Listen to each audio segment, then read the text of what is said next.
You ever watch someone destroy themselves in real time? Not with a blade or poison, those are mercies. I mean the slow kind. The kind where a man burns his own kingdom to ash and doesn't notice until he's choking on smoke. This is that story.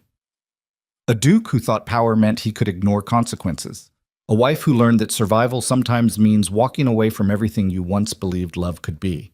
And a child born into the wreckage of two people who never should have said vows they had no intention of keeping. Stick around.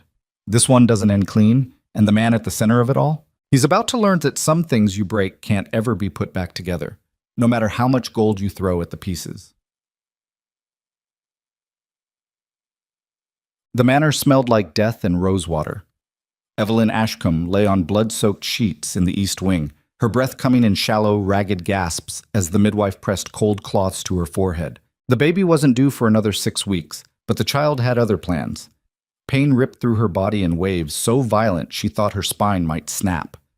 Outside the tall windows, snow fell like the sky itself was mourning. She called for Cedric twice before remembering he wasn't there. He was never there. The physician, an older man with trembling hands and kind eyes, leaned over her and spoke in a voice meant to soothe. Evelyn barely heard him. All she could think about was the cold, how it seeped through the stone walls, through the expensive drapes, through her skin and into her bones. How fitting that she would give birth alone in winter, the season that matched her marriage. 3 hours passed. 4. The midwife's face grew tighter with each contraction. The physician murmured something about the baby being turned wrong, about complications, about sending for help from London. But London was 2 days away by carriage in good weather, and the roads were buried under 3 feet of fresh snow. Evelyn understood what he wasn't saying. She might not survive this. Neither might the child. She didn't scream. Screaming felt pointless when no one who mattered would hear it. At midnight, the baby finally came. A boy, pale as moonlight, and so small he fit in the physician's 2 hands. He didn't cry. For one terrible moment, Evelyn thought she'd delivered a corpse. Then the midwife slapped his tiny back, and a thin, pitiful wail filled the room, barely louder than a kitten's mewl, but there, alive. The physician wrapped the infant in wool blankets and placed him in a bassinet by the fire, away from draft. He looked at Evelyn with the kind of pity that made her want to throw something at his head. "Your Grace," he said quietly, "the child is very weak. The next few hours will tell us if he'll make it through the night." "And me?" she asked, though she already knew. "Rest. Pray." She wanted to laugh. Praying hadn't kept her husband faithful. It hadn't filled the empty rooms of Blackthorn Manor with anything warmer than ghosts. Why would it save her now? When the servants finally left her alone, Evelyn dragged herself upright despite the screaming pain in her body. Her hand shook as she reached for the writing desk beside the bed. She didn't have much time. Blood loss made her vision blur at the edges, and exhaustion threatened to drag her under with every breath. But she needed to write this. One last thing before the cold or the fever or whatever came next took her. She addressed the letter to Cedric. Her handwriting wavered across the page, ink smudging where her tears fell. She wrote about the loneliness. About the night she sat at dinner tables set for 2 and ate alone because he'd chosen some other woman's company over hers. About the humiliation of hearing servants gossip about his mistresses. About the slow, crushing realization that he'd married her for alliances and heirs, not love. And how foolish she'd been to think affection might grow where there was only duty. She wrote until her hand cramped, until the words ran out. At the end, she added one final line. "If our son survives, he will never grow up learning that love looks like abandonment." She folded the letter, pressed her family's seal into wax, and placed it on the pillow beside her. Then she looked at the bassinet where her son fought for every breath, and something hardened in her chest. Something cold and sharp and final. If she died tonight, the child would become Cedric's. He'd be raised by a man who understood power and strategy, but nothing about sacrifice. Nothing about showing up when it mattered. Evelyn refused to let that happen. She didn't sleep. Instead, she waited. When the sky began to lighten and the servants changed shifts, she called for her lady's maid, a young woman named Clara, who'd served her family since childhood and owed no loyalty to the Duke of Ravenshire. "Clara?" Evelyn whispered, her voice hoarse. "I need you to do something for me, something no one else can know about." The girl's eyes went wide. "Your Grace, you shouldn't be out of bed." "Listen to me." Evelyn gripped her wrist with surprising strength. "I'm leaving, tonight, with my son, and you're going to help me disappear. Cedric woke in silk sheets that smelled like perfume he didn't recognize, and a woman he shouldn't have touched. Lady Vivienne Hale lay beside him, dark hair spilled across the pillow. One pale arm draped over his chest. Sunlight streamed through the curtains of the estate's guest room, catching dust motes in golden columns. He sat up slowly, head pounding from too much wine. His clothes were scattered across the floor. The room stank of sex and bad decisions. Vivienne stirred, turning onto her side with a sleepy smile. "You're leaving already?" Cedric pulled on his trousers without answering. His mind was already elsewhere, back at Blackthorn Manor, where Evelyn waited with that cold, silent disappointment she wore like armor. He'd deal with her when he got home, apologize if necessary, buy her something expensive, smooth things over the way he always did. He'd been doing this for years. She never left. Why would she start now? Vivienne sat up, holding the sheet to her chest. Her smile faded when she saw his expression. "You feel guilty." "I don't feel anything," Cedric said flatly, fastening his shirt. "That's worse." He ignored her. 20 minutes later, he was on his horse, riding hard toward home through snow-covered fields. The morning air bit at his face, sharp and clean. It helped clear the fog from his skull. By the time he reached Blackthorn Manor, the sun was fully up. The servants moved through the halls like shadows, their faces strange, pale and tight-lipped. No one met his eyes. Cedric's boots echoed on marble floors as he climbed the stairs to the east wing. Something was wrong. He felt it in the silence, in the way the housemaid flinched when he passed her in the corridor. He pushed open the bedroom door. The room was empty. Not just empty, abandoned. The bed linens were stripped, leaving the mattress bare. Blood stained the floor near the foot of the bed, dark and dried. Medical supplies lay scattered across the writing desk. The bassinet by the fire sat vacant, its blankets neatly folded. Cedric stood frozen in the doorway, his pulse roaring in his ears. "Where is my wife?" No one answered. He turned and grabbed the nearest servant, a young footman who looked ready to bolt. "Where the hell is the Duchess?" The boy stammered, "Your Grace, she left. Last night. With the child." Cedric's grip tightened. "What do you mean, left?" "Gone, Your Grace. No one saw her go. Lady Clara helped her, but Clara's disappeared too. We thought you knew." He released the servant and walked slowly into the room, his mind racing. His eyes landed on the writing desk. A single envelope lay there, sealed with Evelyn's family crest. He picked it up, broke the seal, read. The world tilted. Cedric read the letter 3 times, then a fourth. The words didn't change. The neat, elegant handwriting, Evelyn's handwriting, spelled out years of pain he'd ignored, loneliness he'd dismissed, humiliation he'd caused without thought. But it was the final line that gutted him. "If our son survives, he will never grow up learning that love looks like abandonment." His son. He had a son. Born premature, barely alive, and Cedric hadn't even known. He'd been miles away, buried in another woman's bed while his wife fought for her life alone. And now she was gone. He crushed the letter in his fist and threw it across the room. Then he stormed out, shouting orders. Every servant in the manor scrambled to attention. He wanted answers. He wanted search parties. He wanted his wife and child found immediately. But as the hours passed and no one produced results, a terrible understanding began to settle over Cedric like frost. Evelyn hadn't run away on impulse. She'd planned this, carefully, deliberately. She'd waited until he was distracted, until the household was vulnerable, and then she'd vanished like smoke. For the first time in his life, Duke Cedric Ravenshire realized he had no control. 3 months passed. The scandal broke slowly at first. Whispers in Parliament, raised eyebrows at dinner parties, carefully worded letters from concerned relatives. But eventually, the truth spread like wildfire through London's elite circles. The Duke of Ravenshire's wife had abandoned him, taken their newborn son, and disappeared. And worse, the reason for her departure was becoming impossible to hide. Lady Vivienne Hale's name appeared in too many places. Servants talked. Witnesses came forward. The affair became public knowledge, and with it, Cedric's reputation crumbled. He stopped attending Parliament, stopped accepting invitations. His allies distanced themselves, unwilling to be associated with a man who'd driven his wife to such desperate measures. His enemies circled like sharks smelling blood. But Cedric didn't care about politics anymore. He barely cared about anything except finding Evelyn and the boy. He hired investigators, bribed officials, followed every rumor, every possible lead. He traveled to Scotland, to Wales, to the northern counties where Evelyn's distant relatives lived. He searched coaching inns and boarding houses and remote villages where a noblewoman might try to hide. Nothing. It was as if she'd stepped off the edge of the world. Late at night, alone in the manor, Cedric reread her letter. He'd smoothed it out after crumpling it, pressed the creases flat. The paper was soft now from handling, the ink slightly smudged. He knew every word by heart.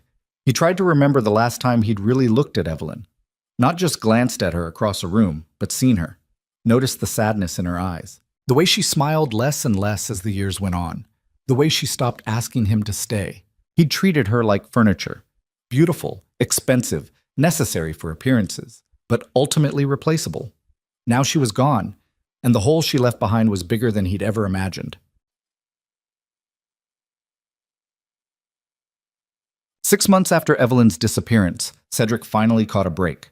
One of his investigators sent word from a small coastal village in Cornwall. A woman matching the Duchess's description had been seen there, living quietly under a different name. She had a young child with her, a boy. Cedric rode south without hesitation, barely stopping to rest. Hope and dread warred in his chest. What would he say to her? What could he possibly say that would matter now?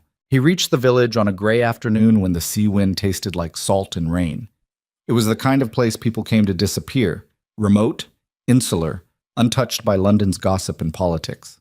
He found the house easily enough. A modest cottage near the cliffs, with a small garden and smoke rising from the chimney. Through the window he saw her, Evelyn. She looked different. Thinner. Her hair was longer, pulled back in a simple braid instead of the elaborate styles she used to wear. She moved around the kitchen with quiet efficiency, stirring something on the stove. And then Cedric saw the boy. His son. The child sat on the floor near the fire, playing with wooden blocks. He was small for his age, still fragile from being born too early, but alive, healthy. His hair was dark like Cedric's, but his eyes, those were Evelyn's, bright and clear. Cedric's throat tightened, but then the door opened and a man stepped inside. Tall, broad-shouldered, dressed in simple working clothes. He said something to Evelyn that made her smile. A real smile, warm and unguarded. Then he bent down and scooped the boy into his arms, lifting him high until the child laughed. Cedric felt something inside him break. The boy didn't know him. How could he? Cedric had never held him, never heard his first cry or watched him sleep. He was a stranger to his own son. And Evelyn. Evelyn had built a new life, one that didn't include him.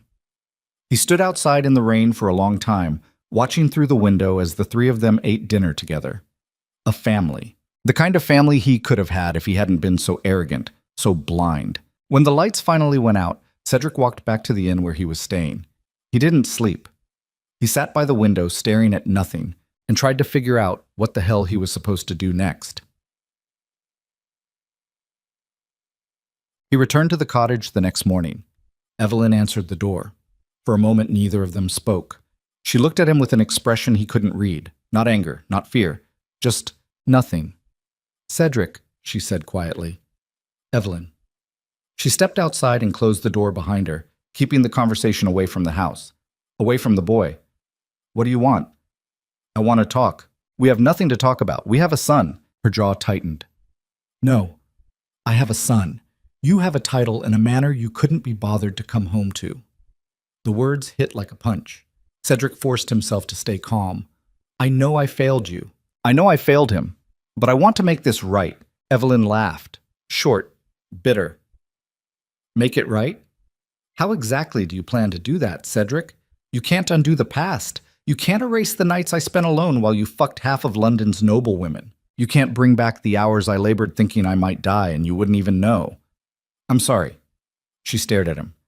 Sorry doesn't mean anything. Sorry is just a word men use when they finally face consequences. "Then what do you want from me?"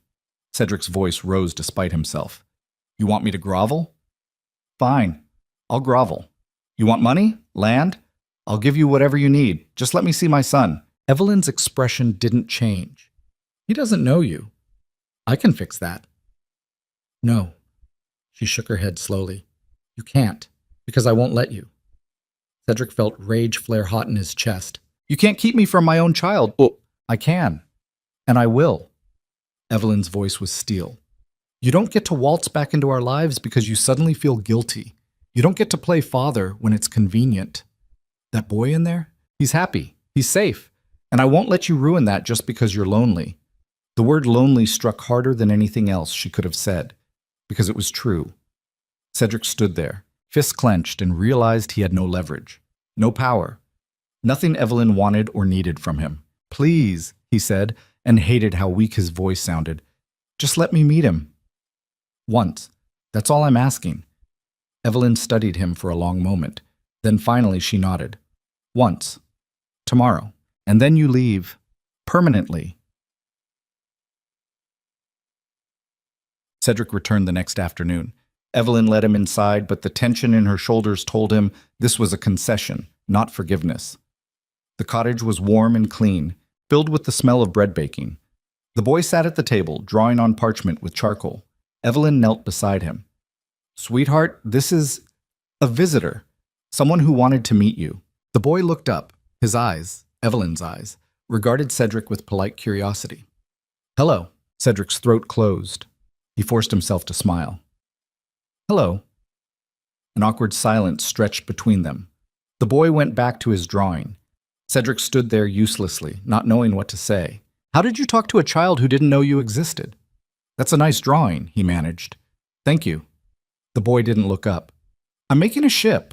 Papa says we'll go see the real ones at the docks tomorrow. Papa. The word was a knife. Cedric glanced at Evelyn.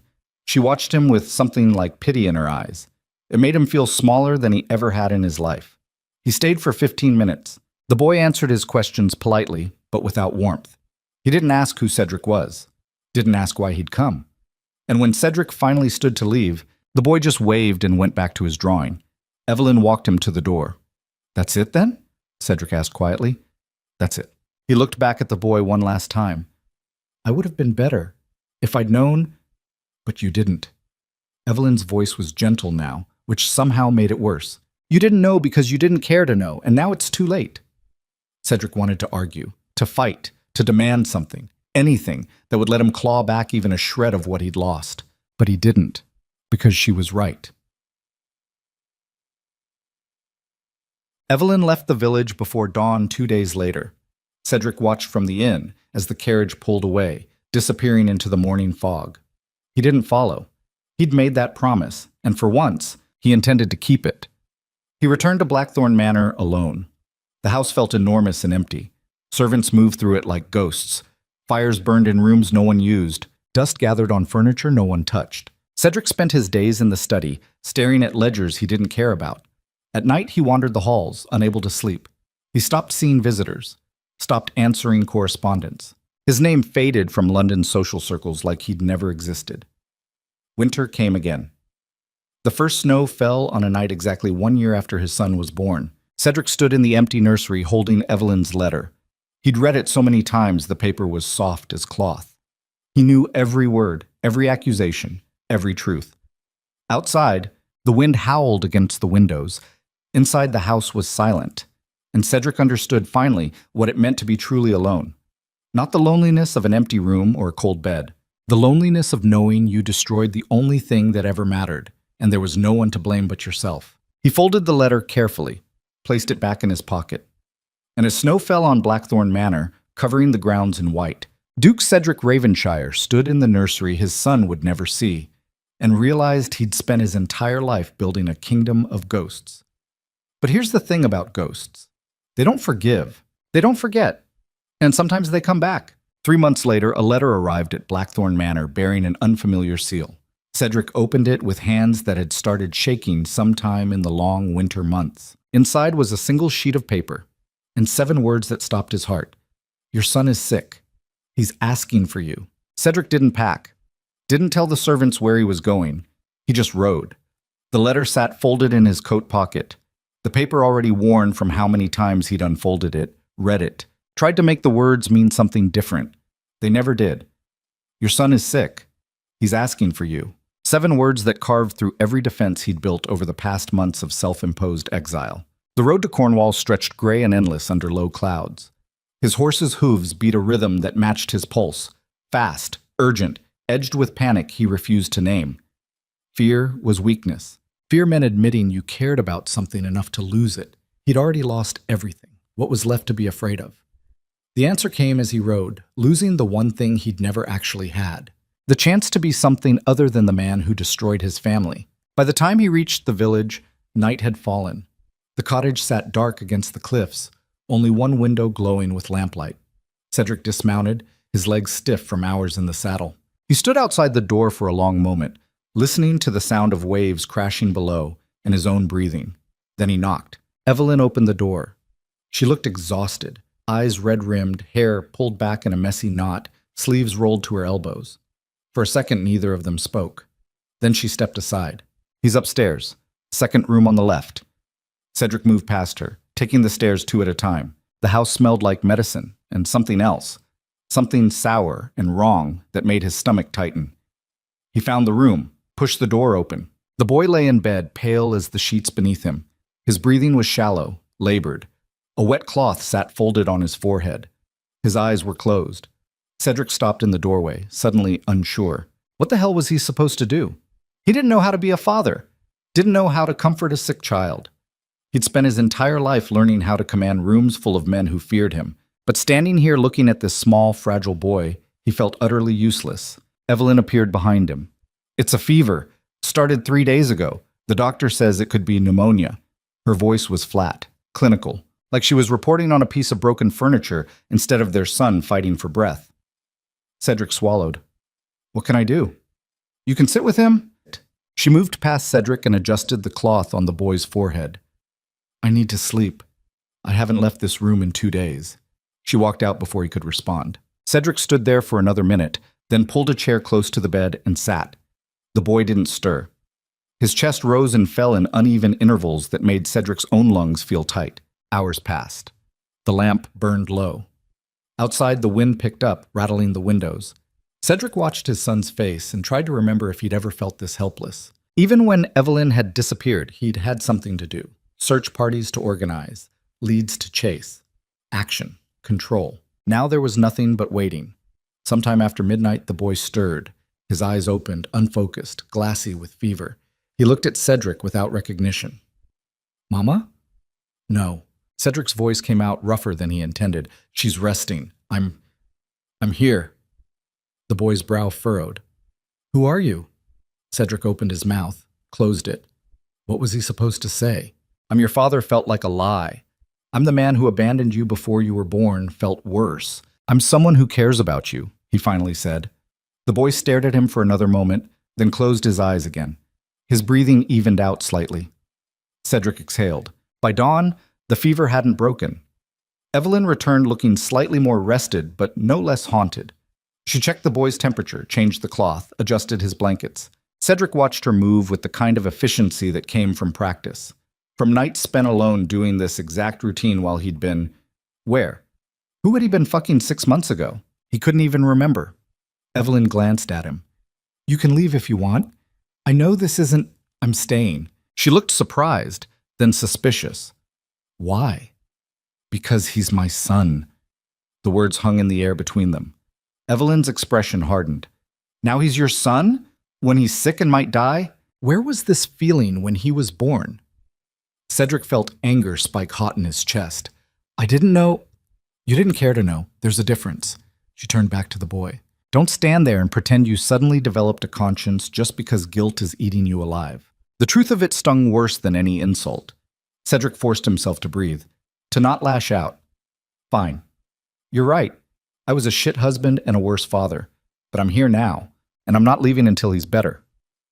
Evelyn studied him for a long moment. Then she nodded once, sharp and final. "Fine. But you do what I say, when I say it. This isn't your manner, Cedric. You don't get to give orders here." "Understood." She handed him a basin of water and a clean cloth. "Keep his fever down. I need to make more broth." She left. Cedric sat back down and began the work. Over the next 3 days, they fell into an uneasy rhythm. Evelyn managed the medicine and meals. Cedric took shifts sitting with the boy, changing cold compresses, helping him drink when he was lucid enough to swallow.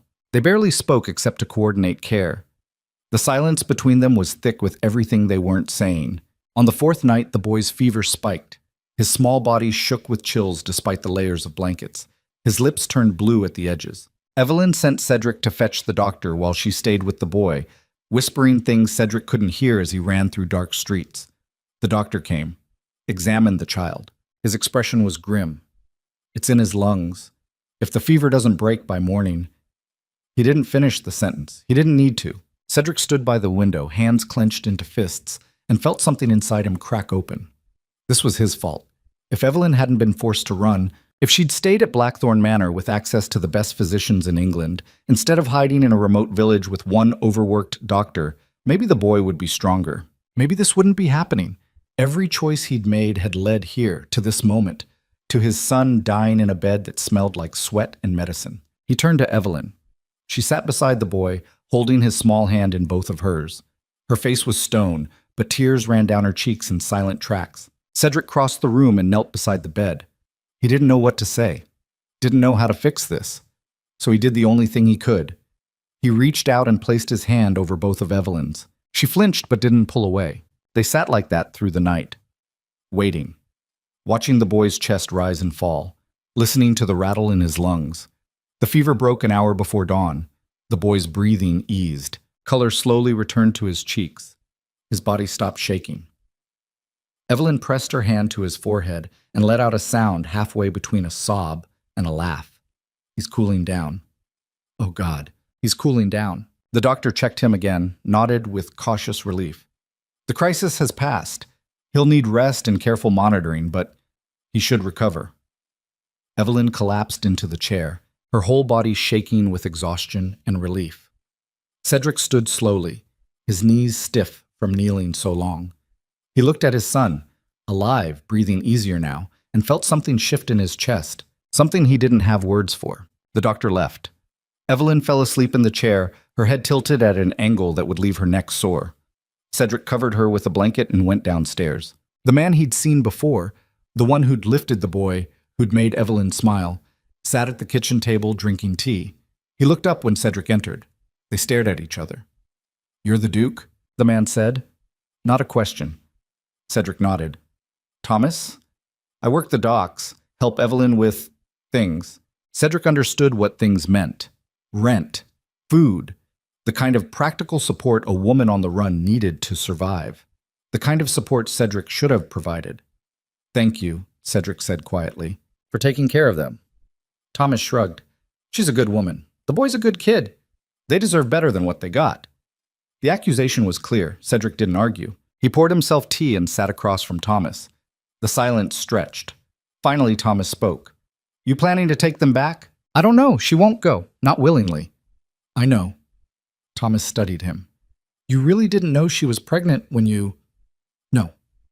Cedric's voice was flat. "I didn't know. I was too busy being a selfish bastard to notice. At least you're honest about it. Doesn't change anything." "No." Thomas drained his cup. "But maybe it's a start." They sat in silence as dawn light began to creep through the windows.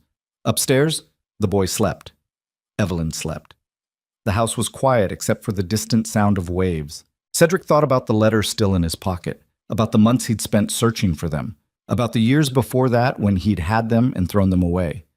"You love them," Thomas said suddenly. "Don't you?" Cedric didn't answer right away. Did he?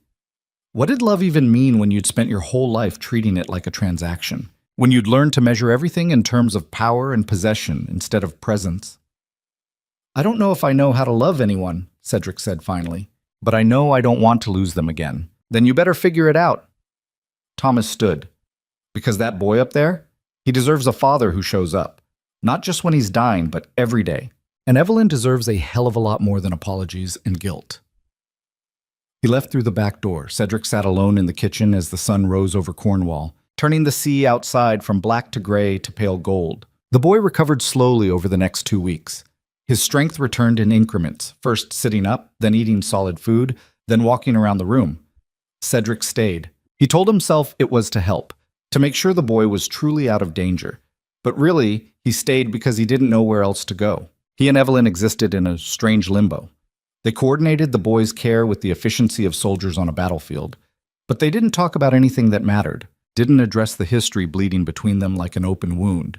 Until one night when the boy was finally asleep, and Evelyn found Cedric sitting on the back porch, staring at the dark ocean. She sat beside him. The wind was cold. She wrapped a shawl around her shoulders.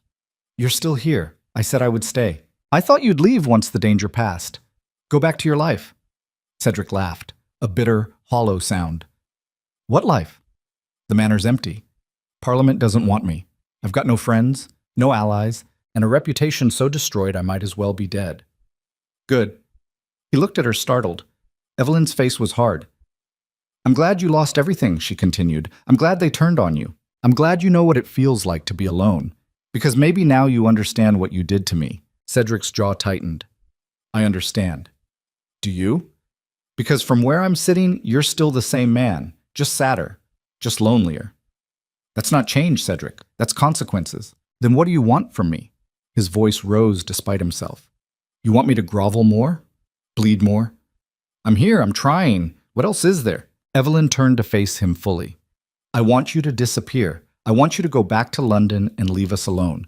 Because every time I look at you, I remember what it felt like to love someone who couldn't love me back. And I refuse to put my son through that." "Our son?" "No." Evelyn's voice was steel. "He's my son. You're just the man whose blood he carries. That doesn't make you his father." The words hit like a physical blow. Cedric felt rage and grief war in his chest. He wanted to argue, to fight, to assert some claim to the boy who looked like him, who had his name even if he didn't know it. But Evelyn was right. Biology didn't make you a parent. Showing up did. And Cedric had shown up 6 months too late. He stood abruptly. "Fine, I'll leave. In the morning, you won't see me again." He went inside before she could respond, but he didn't sleep. He sat in the small guest room Thomas had offered him and stared at the ceiling. His mind raced. Everything Evelyn said was true. He'd been a terrible husband, a worse father. He'd earned every bit of her contempt. But something in him refused to accept that it was over, that there was no path forward from here. He wasn't asking for forgiveness. He knew he didn't deserve it. But maybe there was something else, some way to prove he could be different. Not for Evelyn. She was lost to him, and he understood that now. But for the boy, for his son, who didn't know him, who had no reason to want him in his life, but who might, someday, need something only a father could provide. Money. Protection. A name that still carried weight, even if it was tarnished. Cedric could give him that much, at least. He went downstairs before dawn, found Evelyn already awake in the kitchen, making tea. "I'm leaving," he said. "Like I promised. But I need to say something first." Evelyn didn't turn around. "Say it. I can't undo what I did. I can't make you forgive me. I can't make our son love me. But I can make sure he has everything he needs to survive in a world that's going to judge him for being born out of scandal. I can set up accounts in his name, make sure he has access to education, resources, protection.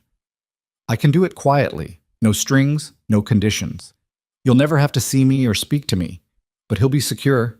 Evelyn turned slowly. Her expression was unreadable. "Why?" "Because he's my son. And even if I was the worst father in the world, I can at least make sure he doesn't suffer for my mistakes." She studied him for a long moment, then nodded once. "Fine, set it up. But you're right. I don't want to see you. Send everything through your solicitor, and if you ever try to force your way back into his life, I will take him somewhere you'll never find us. Do you understand?" Cedric nodded. "I understand. Then go." He left that morning. Didn't say goodbye to the boy. He was still asleep, and Cedric thought it would be easier that way, cleaner. But as he rode away from the cottage, he felt something in his chest twist. Not regret exactly, something sharper, like cutting away a piece of yourself that was rotted through and knowing the wound would never fully heal. He returned to Blackthorn Manor, spent the next month setting up the accounts he'd promised, made sure they were ironclad, untouchable by anyone but the boy when he came of age. Then he wrote letters to his solicitor with explicit instructions. Provide for the child, protect his interests, but never, under any circumstances, reveal where the money came from unless Evelyn explicitly asked.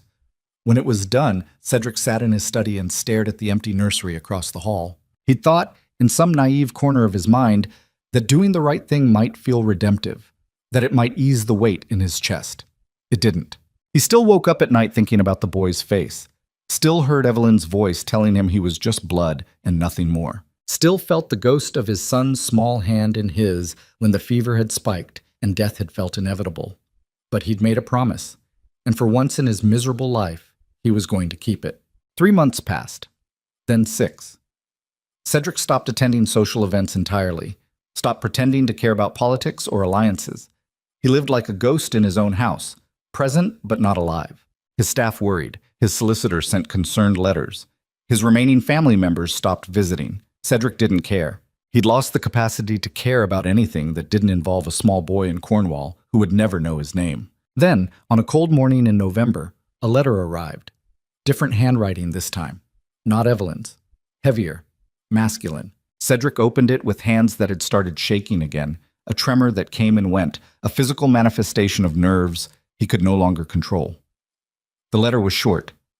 Your Grace, Evelyn Ashcombe died 3 days ago. Sudden illness. The boy is alone. He needs a guardian. I've done what I can, but I'm not family. I'm not equipped for this. If you meant what you said about taking care of him, now's your chance to prove it. Thomas Harker. Cedric read it 3 times. Then he stood, walked to the window, and stared out at the grounds of Blackthorn Manor. Evelyn was dead. His wife, his ex-wife, the woman he'd destroyed and who'd rebuilt herself into someone stronger, was gone. And his son, the boy who didn't know him, who had no reason to trust him, was alone in a village with a dock worker who couldn't raise him. This was it. The moment that would define everything. He could ignore the letter, let the boy become a ward of someone else, live out his life in the manor haunted by what he'd done but never forced to confront it directly. Or he could go back, claim his son, try to be the father he should have been from the beginning, knowing full well he'd probably fail, knowing the boy would hate him, knowing it would be hard and painful and nothing like the power and control he'd spent his life accumulating. Cedric stood at the window for an hour. Then he called for his horse. By the time he reached Cornwall, the funeral was over. Thomas met him at the cottage door, looking exhausted and older than he had before. He's inside, hasn't spoken since she died.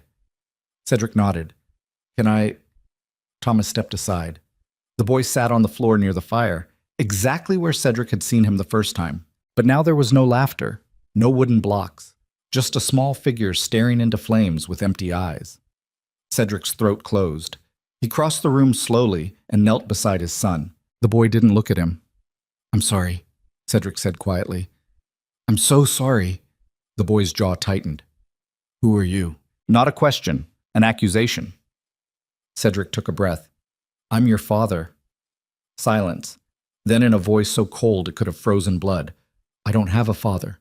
The words were a knife. Cedric forced himself to keep talking. I know I wasn't there. I know I failed you and your mother, but she's gone now, and you need someone. And I'm here, if you'll let me be. The boy finally looked at him. His eyes, Evelyn's eyes, were full of rage and grief. Why should I let you? You didn't want us before. Why would I believe you want me now? Cedric didn't have a good answer. Because I'm sorry didn't mean anything. Because I've changed was a lie. He hadn't changed, not really. He was still the same selfish bastard, just sadder. But he said the only truth he had. Because you deserve a father who shows up. And I can try to be that. I'll probably fail. I'll probably make mistakes. But I swear to you, I will never abandon you again.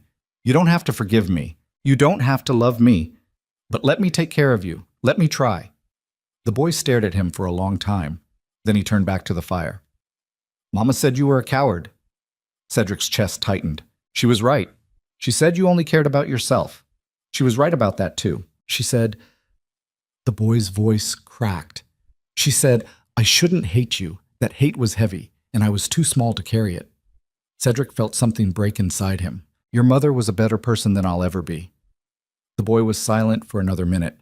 Then he spoke, his voice small and lost. I don't want to be alone. Cedric reached out slowly and placed a hand on the boy's shoulder. You won't be. The boy didn't pull away. And Cedric understood in that moment that he'd just made a promise he had no idea how to keep. That raising this child, this son who hated him, who had every right to hate him, would be harder than anything he'd ever done. But for the first time in his life, Duke Cedric Ravenshire didn't run from hard things. He stayed. Thomas helped them pack. The boy had almost nothing, a few clothes, some drawings, a wooden horse Evelyn had made him. They fit everything into a single trunk. Before they left, this boy walked to his mother's grave, a simple stone marker near the cliffs overlooking the sea. He stood there for a long time, not moving. Cedric waited at a distance, didn't intrude. Finally, the boy turned and walked back. His face was blank. Shut down. A defense mechanism Cedric recognized because he'd spent decades perfecting the same mask. Ready? The boy nodded once. They rode north in silence. The boy sat in front of Cedric on the horse, small and stiff, not leaning back, not relaxing. Every mile was weighted with everything they weren't saying. By the time they reached Blackthorn Manor, snow had started to fall. The boy stared up at the massive estate with wide eyes. The house loomed against gray sky, all stone and shadow and wealth so extreme it felt violent. "This is where we'll live?" Cedric dismounted and helped the boy down. "Yes." The boy looked around, at the grounds, the gardens, the fountain frozen over. "It's big. Too big. Why do you need so much space?" Cedric glanced at him. "I don't." They went inside. The staff had prepared the nursery, the one Cedric had preserved like a shrine to his failure. Fresh linens, a warm fire, toys imported from London that the boy would probably never touch. The boy stood in the doorway, taking it all in. Then he turned to Cedric. "I want to sleep in a smaller room." Cedric blinked. "What? This is too much. It feels wrong. I want a smaller room, like the one at home." The word home was a punch. This was supposed to be home now. But Cedric understood. Home wasn't about size or luxury. It was about safety, familiarity. "All right. There's a room down the hall, much smaller. We can move you there." Relief crossed the boy's face, the first real emotion Cedric had seen since the funeral. They moved his things to the smaller room. It felt less suffocating, more human. That night, Cedric tried to tuck the boy in. The boy stiffened under his hands but didn't protest. "Do you need anything?" "No. Are you all right?" The boy stared at the ceiling. "No. Honest. Brutal." Cedric didn't know how to respond. "I miss her," the boy said quietly. "Every second. It hurts." Cedric sat on the edge of the bed. "I know. Do you?" The boy looked at him. "You didn't love her." "No." Cedric's voice was raw. "I didn't. But I wish I had. Every day I wish I had." The boy turned his face away. "Me too." Cedric sat there for another minute, then stood. "If you need me, I'm across the hall. Anytime. Day or night." The boy didn't respond. Cedric left the door cracked and went to his own room. He sat by the window and stared out at the snow-covered grounds and wondered what the hell he'd gotten himself into. The weeks that followed were brutal. The boy barely spoke. He moved through the manor like a ghost, eating when forced, sleeping fitfully, refusing to engage with tutors or staff or Cedric himself. He was drowning in grief and didn't want to be saved. Cedric didn't know how to help. Every attempt at connection was met with silence or hostility. He tried reading to the boy. Rejected. Tried taking him riding. Refused. Tried simply being present. Ignored. He was failing. Again. One night, 3 weeks after bringing the boy home, Cedric found him in the library. The boy sat curled in an oversized chair, crying silently. Cedric froze in the doorway. Then, slowly, he crossed the room and knelt beside the chair. "Talk to me." "I can't." The boy's voice was muffled. "I can't stop seeing her. I can't stop hearing her voice. And I know she's gone, but I keep forgetting and then I remember and it hurts again." Cedric's chest felt tight. "I know. You don't." The boy looked at him with red, swollen eyes. "You don't know what it's like to lose the only person who ever loved you." The accusation hung between them. Cedric wanted to argue, to say something defensive. But the boy was right, so he said the only thing he could. "You're right. I don't know. But I do know what it's like to lose someone because of my own stupidity. And I know what it's like to wake up every day wishing you could go back and do it differently. And I know that nothing I say will make you feel better.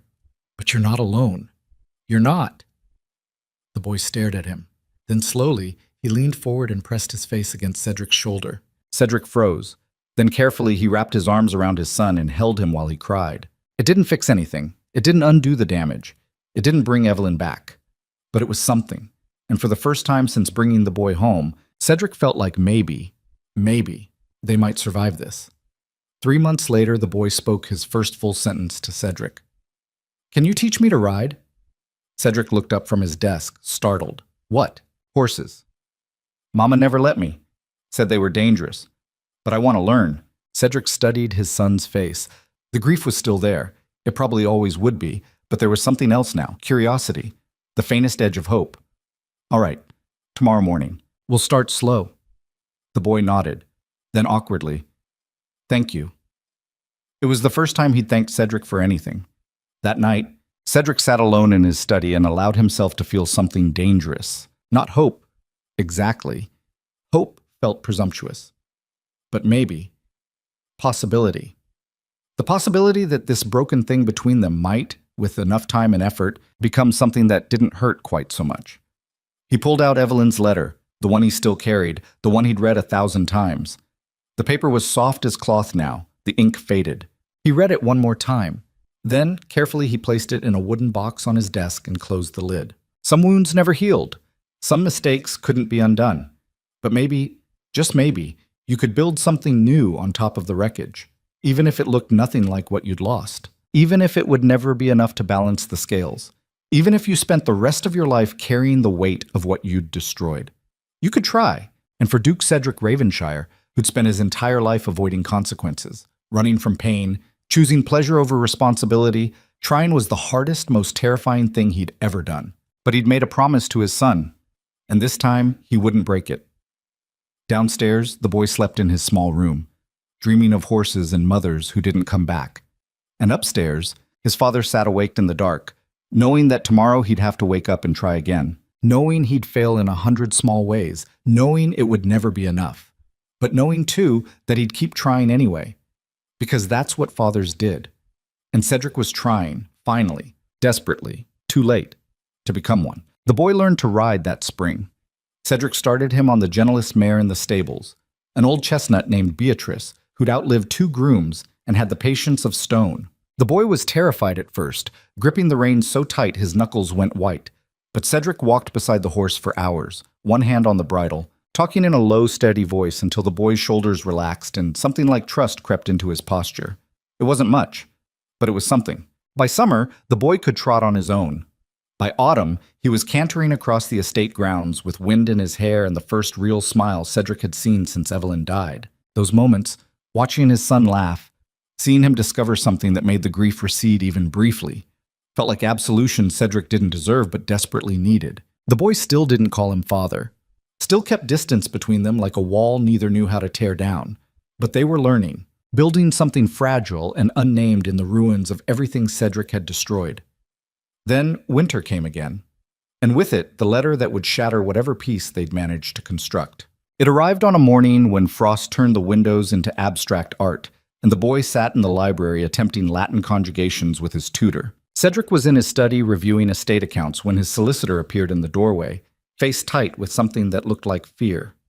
"Your Grace." This came by courier, marked urgent. Cedric took the envelope. Heavy paper, expensive seal, the kind used by old families with power that predated titles and money. He broke it open and read. The words didn't make sense at first. He had to read them 3 times before their meaning crystallized into something real and catastrophic. His solicitor watched him carefully. "Your Grace?" Cedric set the letter down with hands that had started shaking again. That old tremor. The one that came when his body understood things his mind refused to accept. "Lady Vivian Hale is claiming paternity." Silence. Then, "I don't understand." Cedric's voice came out flat. "Dead. She says the boy isn't mine. Says she was already carrying my child when Evelyn disappeared. Says she gave birth 7 months ago and kept it quiet. And now she's demanding I acknowledge the child as my legitimate heir." The solicitor's face went pale. "That's... Your Grace, that's impossible to verify. The timing works." Cedric stood and walked to the window. His reflection stared back at him, a man who'd aged 10 years in the past 18 months. "I was with Vivienne the night Evelyn went into labor. If she conceived then..." He stopped, calculated. The math added up in ways that made his stomach turn. "But you already have an heir. The boy upstairs is Evelyn's son." Cedric's jaw tightened. "There's no question he's mine. I saw him born. I know he's my blood. But can you prove it? In a court of law? Against a woman who has witnesses, a living child, and a documented timeline?" Cedric turned. "What are you saying?" "I'm saying this is a legal nightmare. Vivienne has powerful family connections. If she presses this claim in Parliament, if she demands a formal inquiry, they'll examine every detail of your marriage to Evelyn. They'll dredge up the affair, the scandal, the circumstances of the boy's birth. And if there's any ambiguity, any shadow of doubt, They might rule in her favor. Cedric felt something cold settle in his chest. They'd take him. They could. If Parliament decides Vivian's child is the legitimate heir and the boy upstairs is... His solicitor trailed off, unable to finish the sentence. Illegitimate. Cedric said it for him. Bastard. Product of a failed marriage to a wife I'd already destroyed. They'd call him that. Strip him of his inheritance, his name, everything. I'm afraid so. Cedric looked at the letter again. Vivian's handwriting was elegant, confident, every word carefully chosen to wound. She wants money. This is extortion. Perhaps. But she also has leverage, and she knows it. Cedric crumpled the letter in his fist, then smoothed it out again, forced himself to think. What are my options? You could pay her off. Quietly. Enough to make her disappear. And if she comes back, if she decides the price isn't high enough, then you fight it in court. But Your Grace, I have to be honest. The odds aren't in your favor. Your reputation is already in tatters. One more scandal and Parliament might decide you're unfit to hold your title at all. They could strip everything, leave you with nothing. The words hung in the air like poison gas. Cedric had spent 18 months learning to be a father, learning to show up, to be present, to care about something other than power and status. He thought that was enough, that suffering through his own guilt and trying to build something good with his son might somehow balance the scales. But the world didn't work that way. The world was teeth and claws, and people like Vivian who saw vulnerability and attacked. He'd been weak, sentimental, and now it was going to cost him everything. No, it was going to cost the boy everything. Send a carriage, Cedric said quietly. I need to see Lady Vivian today. Your Grace, I don't think... Now. The solicitor left. Cedric stood at the window for another minute, watching snow begin to fall. Then he went downstairs to find his son. The boy was still in the library, bent over his Latin. He looked up when Cedric entered. Done already? Not quite. Cedric tried to keep his voice steady. I need to go to London, business. I'll be back tomorrow. The boy's face shuddered. Fine. Hey. Cedric crossed the room and knelt beside the chair. I mean it. Tomorrow. I'm not... He stopped. Swallowed. I'm not leaving. I'll be back. The boy studied him with those sharp, knowing eyes. Evelyn's eyes. You look scared. I'm not scared. You're lying. Cedric exhaled slowly. There are some things I need to handle. Adult things. But I promise you, I will be back. All right? The boy nodded slowly. All right. Cedric wanted to say more, to explain, to prepare him for what might be coming. But he couldn't. Not yet. Not until he knew exactly how bad this was going to get. He left before he could change his mind. The ride to London took 6 hours. Cedric spent them running scenarios in his head, each one worse than the last. By the time he reached Vivian's townhouse, his jaw hurt from clenching. She received him in a drawing room decorated in shades of cream and gold. Expensive, tasteful. Everything about her screamed old money and newer ambition. She sat on a velvet settee with a baby on her lap. A girl, maybe 8 months old, with dark hair and eyes that could have been his, could have been anyone's. Cedric, Vivian said warmly, how lovely to see you. He didn't sit, didn't pretend this was a social call. What do you want? She smiled. Direct. I always liked that about you. She adjusted the baby on her lap. I want what's owed to me. Recognition. Security for my daughter. A father who doesn't pretend she doesn't exist. I don't know that she's mine, don't you? We were together, repeatedly. The timing is perfect, and she looks just like you. Lots of babies have dark hair. Vivian's smile sharpened. Are you really going to make me do this the hard way? Drag this through Parliament? Force an inquiry that will rip apart whatever's left of your reputation? Cedric took a step closer. You don't care about the child, you care about money. So name your price, and let's end this. She laughed, light and musical and completely devoid of warmth. You think this is about money? Cedric, I have money. What I don't have is legitimacy. My daughter deserves to inherit something, to have a name that matters. And you're going to give it to her. I already have an heir. Do you? Vivian tilted her head. The boy whose mother ran away and died in poverty? The one born under scandal with no witnesses except a village midwife and a dock worker? That heir? Careful. Or what? You'll threaten me? Destroy me? With what power exactly? You're a pariah, Cedric. No one in London will defend you. Your allies abandoned you. Your enemies smell blood. If I take this to Parliament, they'll side with me. and your precious boy will be declared illegitimate. A bastard, stripped of everything. The words hit like fists. Cedric forced himself to breathe. To think, what do you want? Acknowledge my daughter, publicly. Make her your legitimate heir and provide for her future. And if I refuse, then I go to Parliament. And you lose everything. The title, the estate, and most importantly, that boy you've spent the last year learning to love. They'll take him from you, make him a ward of the state, or hand him off to distant relatives who see him as an embarrassment. Is that what you want? Cedric's vision narrowed. The room felt too hot, too small. Viviane watched him with cool satisfaction, knowing she'd won. Because she had. She'd calculated perfectly, found his weakness, and drove a knife straight into it. He'd changed, softened, let himself care about something, and now that caring was going to destroy him. I need time, he said finally. You have 3 days. After that, I file with Parliament. She stood holding the baby against her shoulder. The child gurgled happily, oblivious to the devastation being negotiated around her. Show yourself out, Viviane said pleasantly. Cedric left without another word. He didn't go back to Blackthorn Manor that night. Instead, he found a tavern near the docks and drank until the edges of the world blurred. The whiskey didn't help. Didn't make the choice any clearer. Acknowledge Viviane's daughter and betray his son. Refuse and lose everything anyway. There was no good option, no path that didn't end in ruin. He thought about Evelyn, about the letter she'd written the night she gave birth, about how she'd walked away from everything rather than stay with a man who'd destroy her. She'd been braver than he'd ever given her credit for, and now Cedric had to make the same choice. Stay and fight a battle he couldn't win, or walk away and save what little was left. Except he couldn't walk away. Not anymore. Not from the boy who'd finally started to trust him. So he'd fight, even if it meant losing. He returned to Blackthorn Manor the next morning, late and hungover and hollow. The boy was waiting in the entrance hall, arms crossed. You said tomorrow.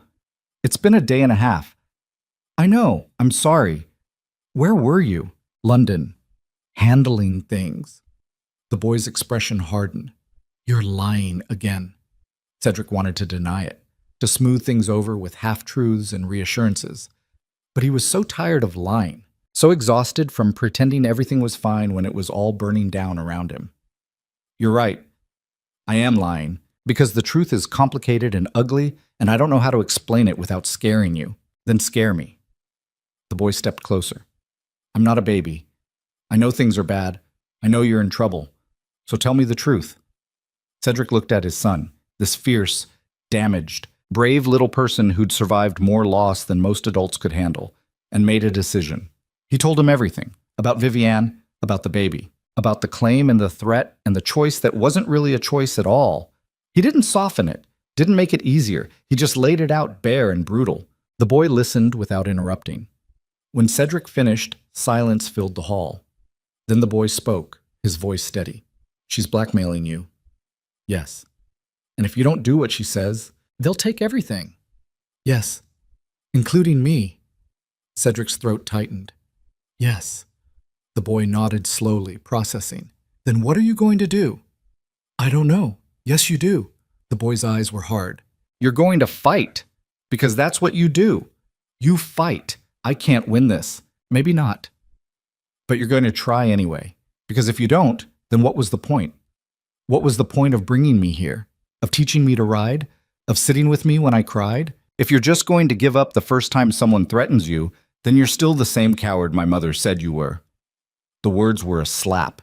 Cedric felt them land in his chest and stick. The boy turned toward the stairs, then stopped. I don't care about titles or money or estates, but I care about you not being a coward, so figure it out. He left. Cedric stood alone in the entrance hall and realized his son had just given him the only motivation that mattered. He called his solicitor, spent the next 2 days building a case, gathering evidence, interviewing witnesses from the night the boy was born, documenting everything. It wasn't enough. They both knew it, but it was something. On the third day, Cedric sent a message to Viviane. I'm not acknowledging your daughter. If you want to fight, you'll get one. Her response came within an hour. So be it. A week later, Parliament convened a formal inquiry. The hearing was brutal. Viviane's lawyers tore into every aspect of Cedric's marriage to Evelyn. They painted him as an unfaithful husband who'd driven his wife to madness. They questioned the legitimacy of the boy's birth. They brought witnesses who testified about the affair, the scandal, the chaos. Cedric's solicitor fought back, presented medical records, testimonies from the physician and midwife who'd attended Evelyn's labor, character witnesses who swore to the boy's legitimacy. But it wasn't enough. Because in the end, it came down to one simple fact. Cedric had destroyed his own credibility. Years of affairs and neglect and scandal had built a narrative that was impossible to escape. And now that narrative was being used to dismantle everything he'd tried to rebuild. The inquiry lasted 3 weeks. By the end, Cedric looked like a corpse. He'd lost weight, stopped sleeping. The tremor in his hands became constant. The boy watched from Blackthorn Manor, receiving daily updates. He didn't cry, didn't rage. He just waited with a stoicism that broke Cedric's heart. On the final day of the inquiry, the panel delivered its verdict. They couldn't definitively prove the boy was illegitimate, but they also couldn't definitively prove Vivian's daughter wasn't Cedric's. So they ruled something worse than either outcome: shared inheritance. Both children would be recognized as legitimate heirs. The estate would be divided. The title passed to whichever child reached majority first. It was a compromise, a political solution designed to avoid controversy. And it was a disaster, because it meant the boy would grow up fighting for what should have been his. It meant years of legal battles and uncertainty. It meant Vivian would have permanent leverage over their lives. Cedric stood outside Parliament as snow began to fall and felt the full weight of his failures crash down on him. He'd thought he could fix things, thought showing up and trying was enough. But trying didn't undo the past. It didn't erase the damage. It just made you present for the consequences. He rode back to Blackthorn Manor in silence. The boy was waiting in the library. He looked up when Cedric entered, face carefully blank. "Well?" Cedric told him. The boy listened without expression. When he finished, the boy spoke quietly. "So we have to share. Everything." "Yes. With her. With the woman who destroyed us. She didn't destroy us." Cedric sat heavily in a chair. "I did. This is my fault. All of it." The boy stared at him for a long moment. Then he stood and walked to the window. Outside, snow covered the grounds in white. Clean, neutral. Erasing all evidence of what lay beneath. "I hate you," the boy said softly. Cedric's chest tightened. "I know. I hate you for what you did to my mother. For not being there when she needed you. For letting that woman use me as a weapon. I know, but I also..." The boy's voice cracked. "I also don't want to lose this. Whatever this is, I don't want to go back to being alone." Cedric stood and crossed to the window. Stood beside his son without touching him. "You won't be alone. I swear to you, whatever happens, I will not abandon you again." "How can you promise that? How can you promise anything when everything keeps falling apart?" "Because I don't have a choice." Cedric's voice was raw. "Because you're the only thing I have left that matters. And I will fight for you until there's nothing left of me to fight with." The boy turned to look at him. Tears ran down his face, the first Cedric had seen since the funeral. "Even if we lose? Even if we lose?" They stood there as snow fell, and the light faded and the manor settled into winter silence. Two people who'd been broken by the same man's mistakes, trying to figure out how to survive what came next. That night, Cedric sat in his study and wrote letters. To his solicitor, to allies he thought might still listen. To anyone who might have leverage or influence or a reason to help him fight what was coming. Most wouldn't respond, he knew that, but he wrote them anyway. Because his son had told him not to be a coward, and for once in his miserable life, Cedric was going to listen. The boy appeared in the doorway around midnight. He stood there in his nightclothes, small and uncertain. "Can't sleep?" The boy shook his head. Cedric gestured to the chair across from his desk. The boy climbed into it, pulling his knees to his chest. They sat in silence for a while. Then the boy spoke. "What was my mother like? Before you ruined her?" Cedric set down his pen. The question hurt more than any accusation. "She was..." He searched for words. "Kind. Too kind for someone like me. She believed in people. In second chances. In love that could fix broken things. And you proved her wrong." "Yes." The boy was quiet for another minute. "Do you think she'd hate what we're doing, trying to stay together?" "I think," Cedric said slowly, "she'd be glad you're not alone.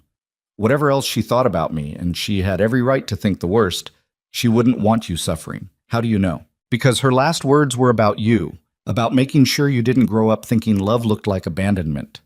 He paused. "She loved you more than anything, and she'd want you to be happy." "I'm not happy, I know." But maybe someday you will be. The boy nodded slowly. Then he uncurled from the chair and walked around the desk. He stood beside Cedric for a moment, hesitant. Then carefully, he leaned against Cedric's shoulder. Cedric froze. Then slowly, he wrapped one arm around his son and held him. They stayed like that for a long time, not talking, just existing in the same space, building something fragile in the wreckage. Eventually, the boy spoke again, his voice muffled against Cedric's coat. If we're going to fight this, we need a plan. A real one. Not just hoping things work out. Cedric looked down at the top of his son's head. All right. What are you thinking? The boy pulled back, his expression serious. You said Vivienne wants legitimacy, recognition. But what if we give her something better? I'm listening. What if we make her irrelevant? Her whole case is built on scandal and doubt. So what if we eliminate the doubt? Prove I'm yours. Publicly. Permanently. How? I don't know. But there has to be a way. Medical records, witnesses, something that makes it impossible for anyone to question. Cedric's mind started turning. It was risky. It would mean exposing everything, the circumstances of the boy's birth, Evelyn's disappearance, every ugly detail. But it might also work. If we do this, your mother's name will be dragged through every scandal sheet in London. People will say terrible things about her, about you. They already do. The boy's jaw set. At least this way we control the narrative. Cedric studied his son and felt something like pride stir in his chest. When did you get so smart? I had to grow up fast. The boy's eyes were old beyond his years. You made sure of that. The truth of it stung, but Cedric nodded. All right, we'll do it your way. We'll build a case so airtight that even Parliament can't ignore it. And if it doesn't work, then we'll figure out Plan B. What's Plan B? Cedric smiled grimly. I have no idea. The boy almost smiled back. Then his expression turned serious again. One more thing. If we're doing this, if we're really fighting, then I need to know you're all in. No more running, no more hiding, no more choosing other things over this. I'm all in. Promise? Cedric looked his son in the eye. I promise. On whatever's left of my soul, I promise you, I will not walk away. The boy held his gaze for another moment, then nodded. Okay, let's burn them down. And in that moment, Duke Cedric Ravenshire understood something he'd spent his entire life avoiding. Power wasn't about control. It wasn't about domination or fear or bending others to your will. Real power was standing beside someone who had every reason to hate you and choosing to fight anyway. Real power was looking at impossible odds and refusing to surrender. Real power was learning to care about something more than yourself, even when that caring made you vulnerable, even when it gave your enemies ammunition, even when it hurt more than anything you'd ever felt.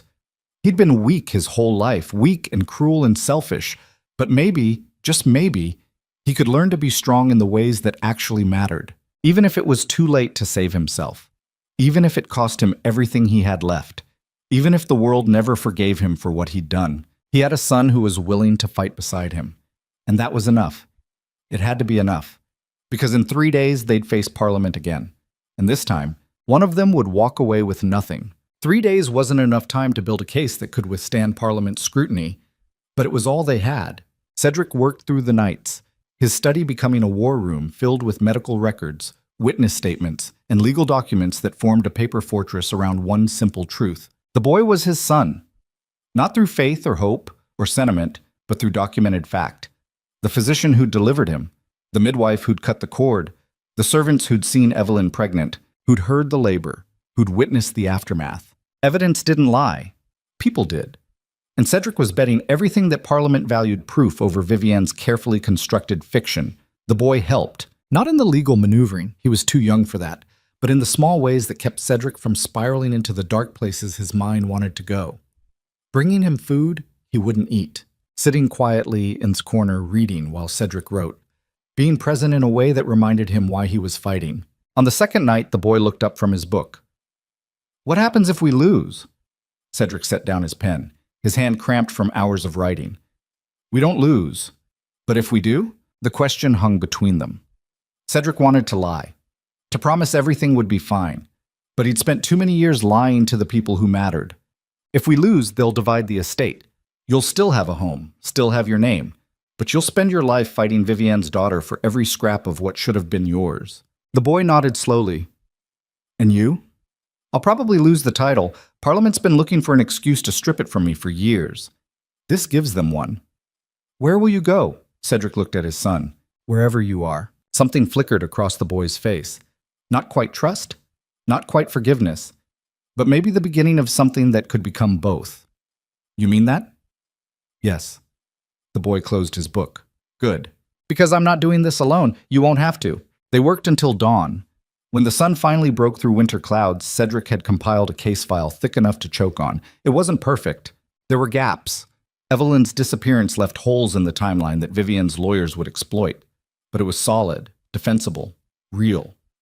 The hearing was scheduled for noon. Cedric dressed in formal attire. The full regalia of a duke, complete with medals he'd never earned and a title that felt like a noose. The boy wore his finest clothes, looking small and fierce and terrified in equal measure. They rode to Parliament together. The streets of London were grey with winter slush. People stared as their carriage passed. The scandal had made Cedric's face recognizable. Not famous, but infamous. The duke who'd destroyed his own family. The man who couldn't keep his wife or his dignity. Let them stare, let them whisper.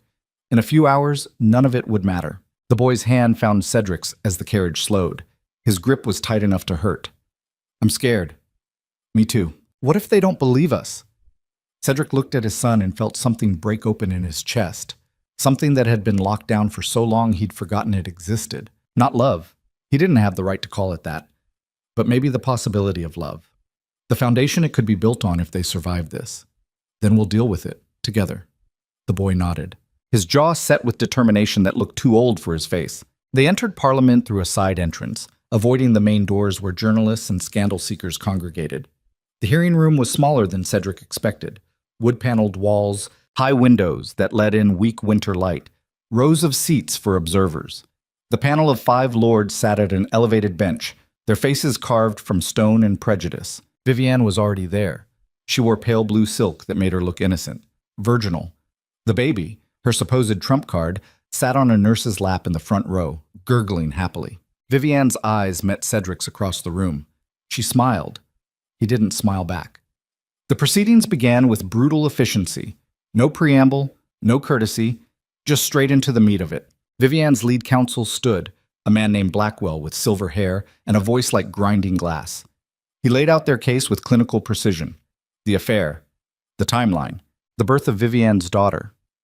Medical records showing she'd delivered a healthy child 7 months ago. Witnesses who testified to seeing Cedric and Vivian together repeatedly during the period of conception. It was compelling, devastating, built on just enough truth to make the lies stick. Then Blackwell dropped his bomb. We have reason to believe the boy claiming to be the Duke's heir was not fathered by his grace at all, but by another man. Thomas Harker, a dock worker in Cornwall who lived with the Duchess after her disappearance and who has been documented as referring to the child as his own. The room erupted. Observers gasped. The panel leaned forward. Cedric's vision went white at the edges. The boy's hand squeezed his so hard bones ground together. Blackwell continued, relentless. We have affidavits from villagers in Cornwall. Testimony that Harker and the Duchess lived as man and wife. That the child called him father. That Harker provided for them both. Given the timing of the Duchess's disappearance and the child's birth, it's entirely possible, even probable, that the boy is illegitimate. Not the Duke's son at all, but the bastard of a commoner and a runaway wife. Cedric stood. His chair clattered backward. That's a lie. The panel chair, Lord Pemberton, a man who'd hated Cedric for decades, raised one hand. Your Grace, you'll have your turn to speak. Sit down. It's a lie. Cedric's voice rose. Thomas Harker helped my wife when I failed her. He gave her shelter when she had nowhere else to go. But he's not my son's father. I am. Prove it, Vivian said quietly. The room went silent. Cedric turned to look at her. She sat perfectly composed, hands folded in her lap. No rage, no desperation, just cold calculation. She'd known about Thomas, had probably investigated him the moment she'd learned where Evelyn had gone. And now she was using a good man's kindness as a weapon to destroy everything. Cedric felt something shift inside him, something fundamental.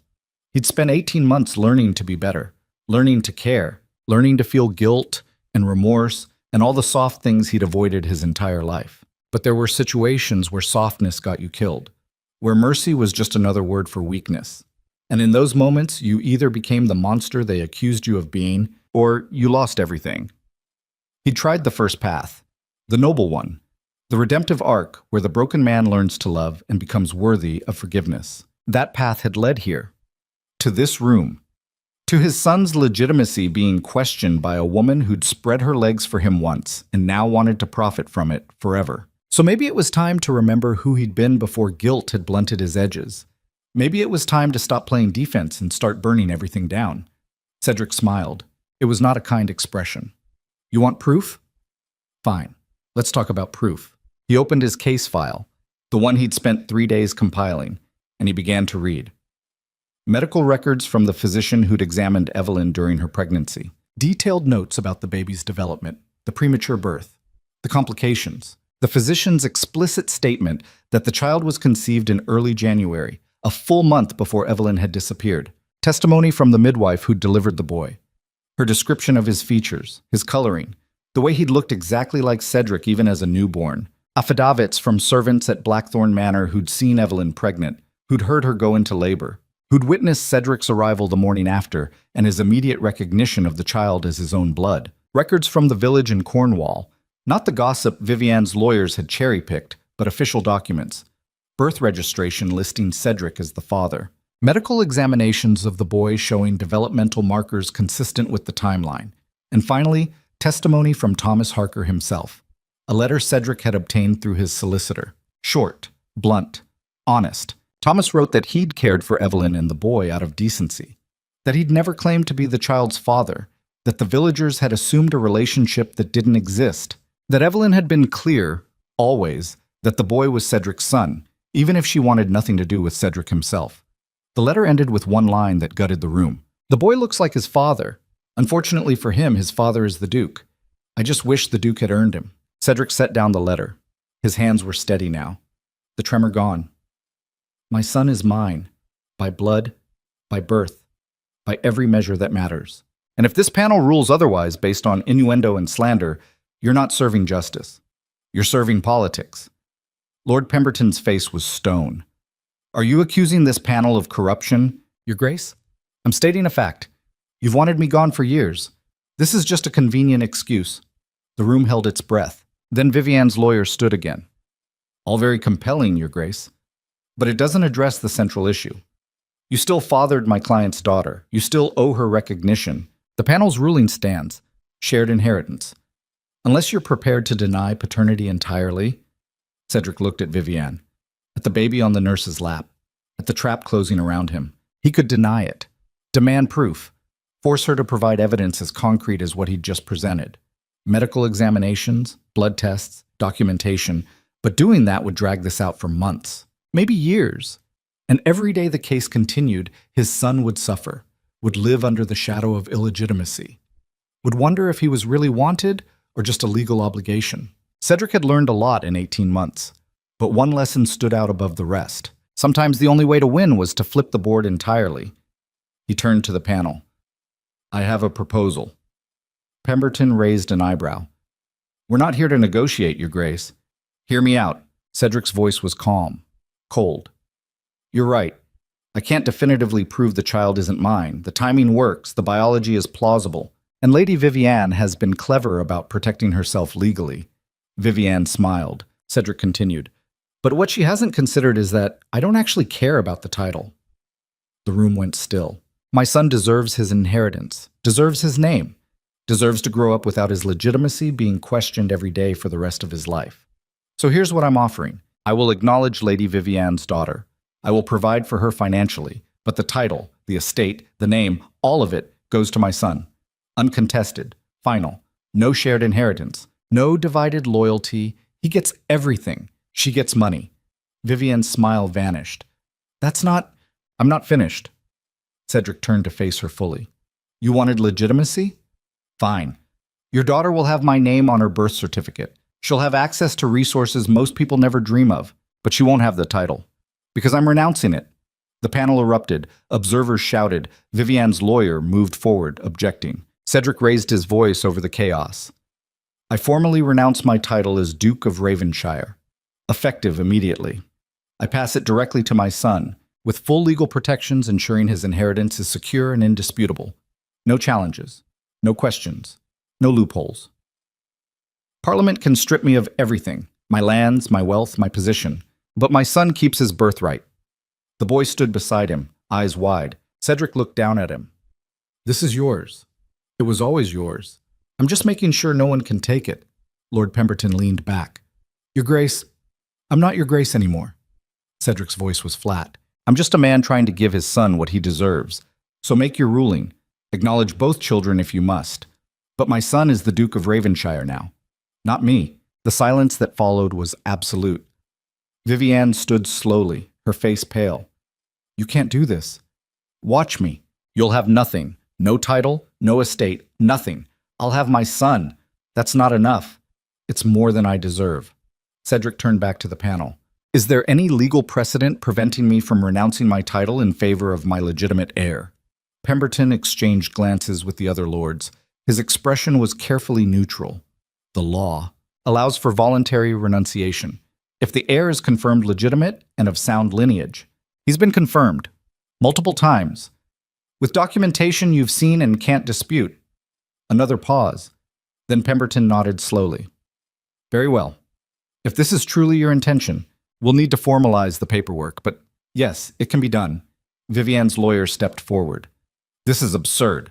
My client's daughter still has a claim to financial support, which I've already agreed to provide. Cedric's voice was ice, but not to the title. That belongs to my son. Blackwell looked at Vivienne. She stared at Cedric with something like horror. Then she turned and left the chamber, the nurse scrambling after her with the baby. The panel conferred quietly. Then Pemberton spoke. This is unprecedented, but not illegal. If Your Grace, if Mr. Ravenshire is willing to sign the necessary documents, we can proceed. The boy will be recognized as the Duke of Ravenshire, with all rights and privileges. The estate will pass to him, full inheritance, no contestation. He looked at Cedric. You understand what you're giving up? Everything that never mattered in the first place. Pemberton almost smiled, then he nodded. We'll prepare the paperwork. This hearing is adjourned. The room emptied slowly. People filed out whispering. Cedric stood at the table, suddenly exhausted. The adrenaline that had carried him through the hearing drained away, leaving him hollow. The boy tugged on his sleeve. Cedric looked down. His son's face was white, shocked. You gave up everything? Yes. Why? Because you were right when you said I needed to stop being a coward. This was the only way to make sure you were protected. Cedric knelt so they were eye level. I don't need the title. I don't need the estate. I just need you to be safe. But now you have nothing. I have you. The boy stared at him. Then, slowly, he wrapped his arms around Cedric's neck and held on tight. Cedric closed his eyes and let himself feel it. The weight of his son, the trust, the fragile, impossible hope that maybe they'd actually survive this. They stood like that until the room was empty except for Cedric's solicitor, who approached with documents already prepared. These need your signature, multiple copies. He shook his head. It's the most dramatic legal maneuver I've ever witnessed. Will it hold? The solicitor nodded. Parliament approved it. Once you sign, it's binding. Your son becomes the Duke, you become... He trailed off.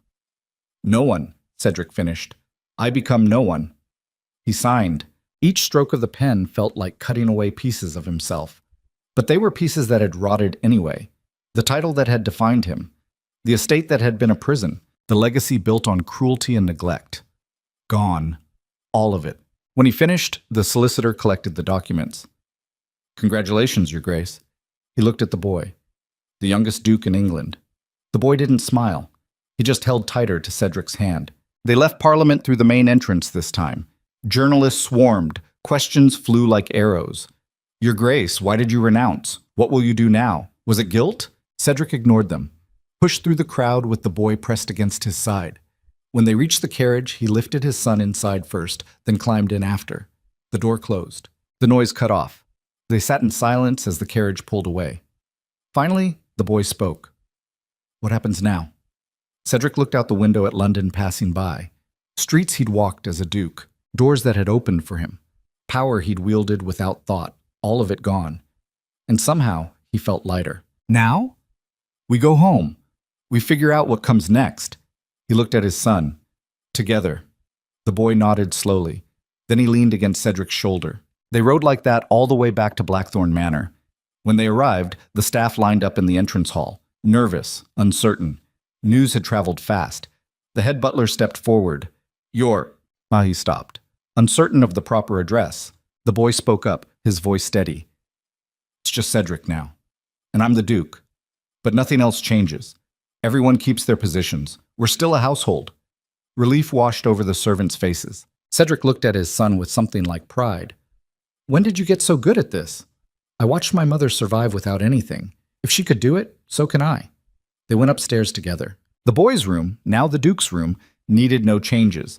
He'd always preferred it small, human-sized. Cedric helped him out of his formal clothes and into something more comfortable. When the boy was settled, Cedric turned to leave. Where are you going? To my room. Let you rest. Stay. The boy's voice was quiet. Please. Cedric hesitated. Then he sat in the chair by the window. All right. The boy climbed into bed, stared at the ceiling. After a minute, he spoke again. Do you regret it? Giving up everything? Cedric thought about it. Really thought about it. The title. The power. The identity he'd built his entire life around. No, I don't. Why not? Because I finally did something right. Something that wasn't about me or what I wanted or protecting my own interests. I did something for you. And that matters more than all the titles in England. The boy was quiet for a long moment. Then, I think I might forgive you, someday. Cedric's throat closed. That's more than I deserve, probably. The boy rolled onto his side, facing away. But maybe you'll earn it. I'll try. They stayed like that as daylight faded and shadows stretched across the room. Father and son, Duke and commoner, two people learning how to exist in the space where punishment and grace collided. Outside, snow began to fall again. And somewhere in London, Vivienne Hale sat in her townhouse holding a baby she'd used as a weapon, staring at the financial settlement that would make her rich but not powerful, and understood, finally, that she'd lost. Not because Cedric had outmaneuvered her legally, but because he'd done something she'd never expected. He'd chosen his son over everything else, and in doing so, he'd become untouchable. You can't destroy a man who's already stripped himself bare, can't threaten someone who's given away everything that mattered, can't win against someone who's stopped playing your game entirely. Vivienne had wanted the title, the estate, the power. Cedric had handed her money and walked away. And in that moment, she understood why her carefully constructed plan had failed. Because she'd been fighting a duke. But Cedric wasn't a duke anymore. He was just a father. And fathers, when backed into corners, when protecting their children, became something far more dangerous than nobility. They became relentless. Back at Blackthorn Manor, the boy finally fell asleep. Cedric sat in the chair by the window, watching him breathe, thinking about Evelyn, about the letter she'd written, about the life she'd tried to build away from him. She'd been right about everything. He'd been a coward, a failure, a man who'd destroyed his own family through selfishness and neglect. But maybe, just maybe, he'd finally learned the lesson she'd tried to teach him, that showing up mattered more than titles, that being present was more powerful than being important, that love wasn't about possession or control or keeping people in boxes labeled mine. Love was standing beside someone even when it cost you everything. Love was choosing them over comfort, over status, over the identity you'd built your whole life on. Love was sacrifice without expectation of reward. He understood that now. Too late to save his marriage. Too late to give Evelyn the life she deserved. But maybe, not too late to give their son something better. A father who finally showed up. Cedric pulled a blanket over the sleeping boy and whispered words he'd never said when it might have mattered. I love you. The boy didn't wake. But maybe, somewhere, Evelyn heard. And maybe, just maybe, that was enough. Cedric stood, walked quietly to the door, took one last look at his son, the Duke, the boy who'd survived more loss than anyone should have to, and felt something settle in his chest. Purpose. Not redemption. He didn't deserve that. But purpose. He closed the door softly and walked down the hall to his own room. Tomorrow, there would be paperwork to finalize, settlements to arrange, a new life to figure out without title or position or power. But tonight, his son was safe. His son was Duke. His son would inherit everything, free and clear, with no shadow of doubt or scandal or competing claims. Cedric had given up everything to make sure of it.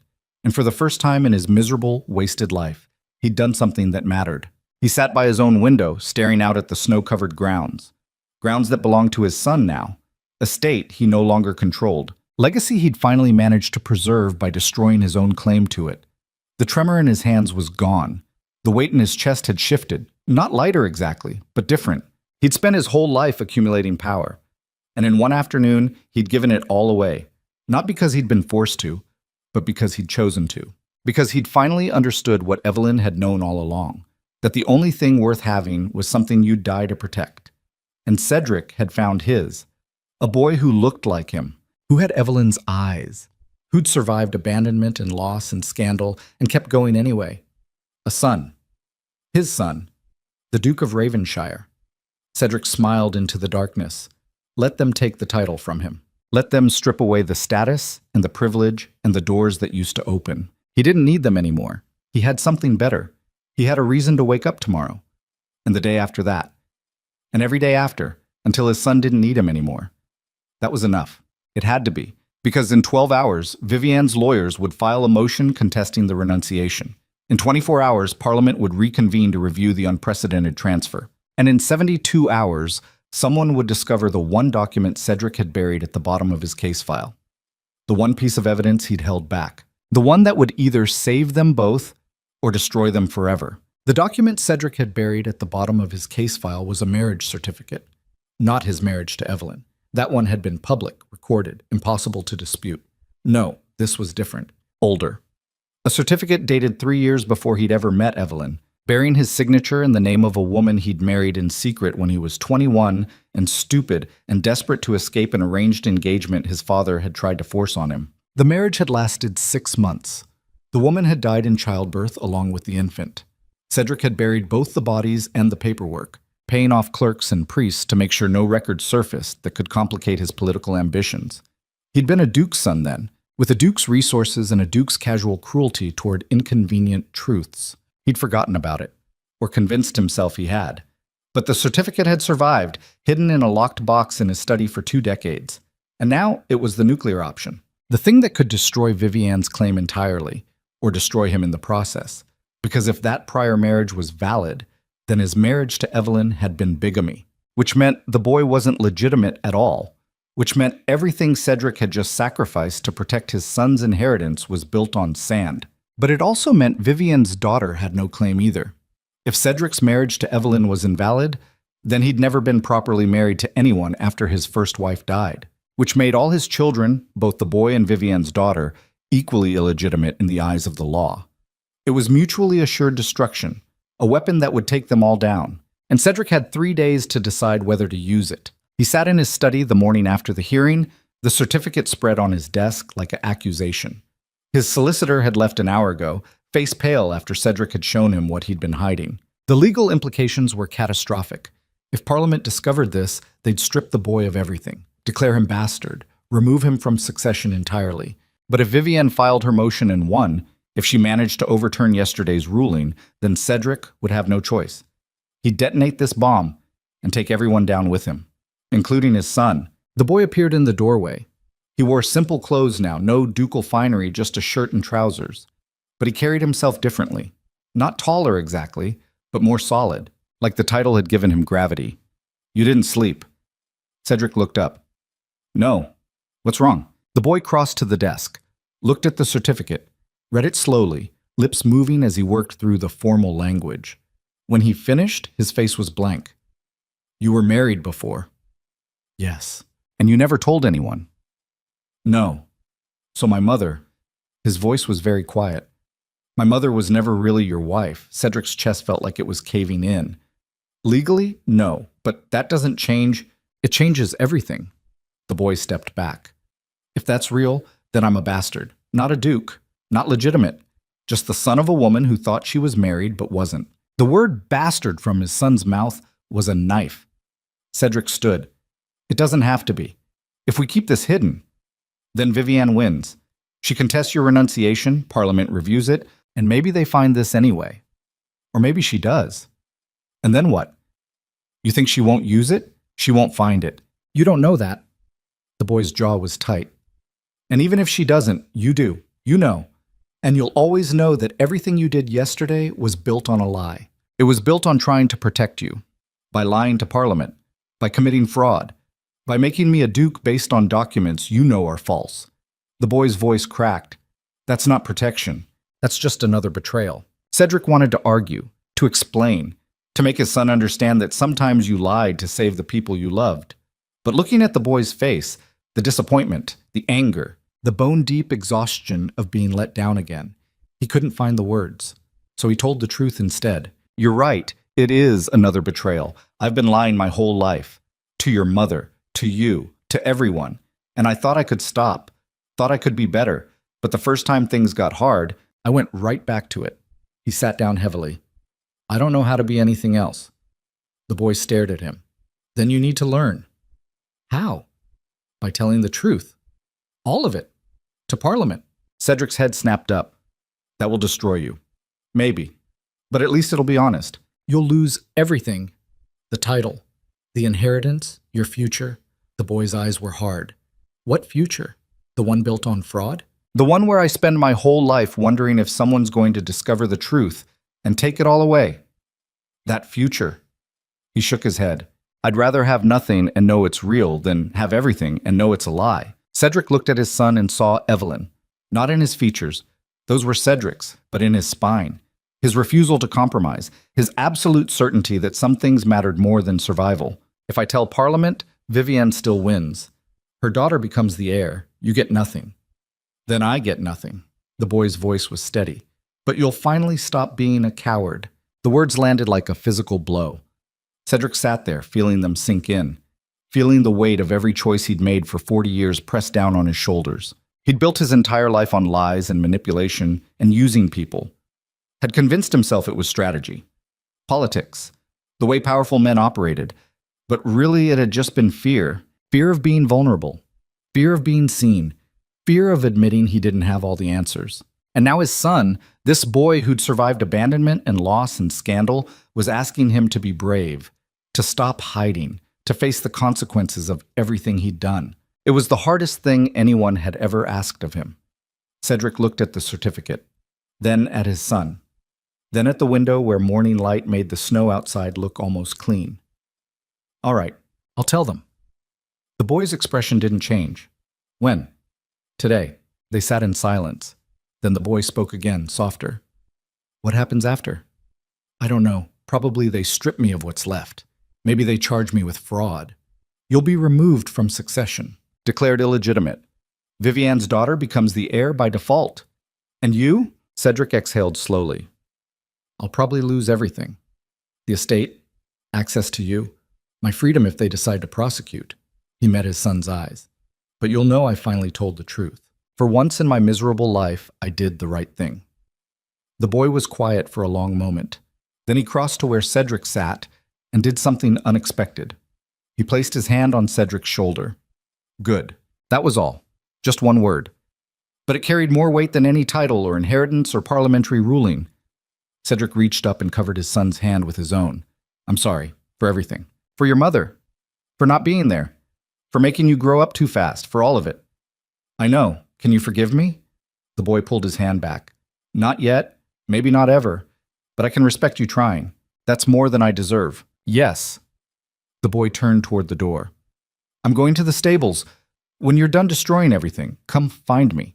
We should talk about what happens next. He left. Cedric sat alone with the certificate and tried to remember the last time he'd felt this terrified. Nothing came close.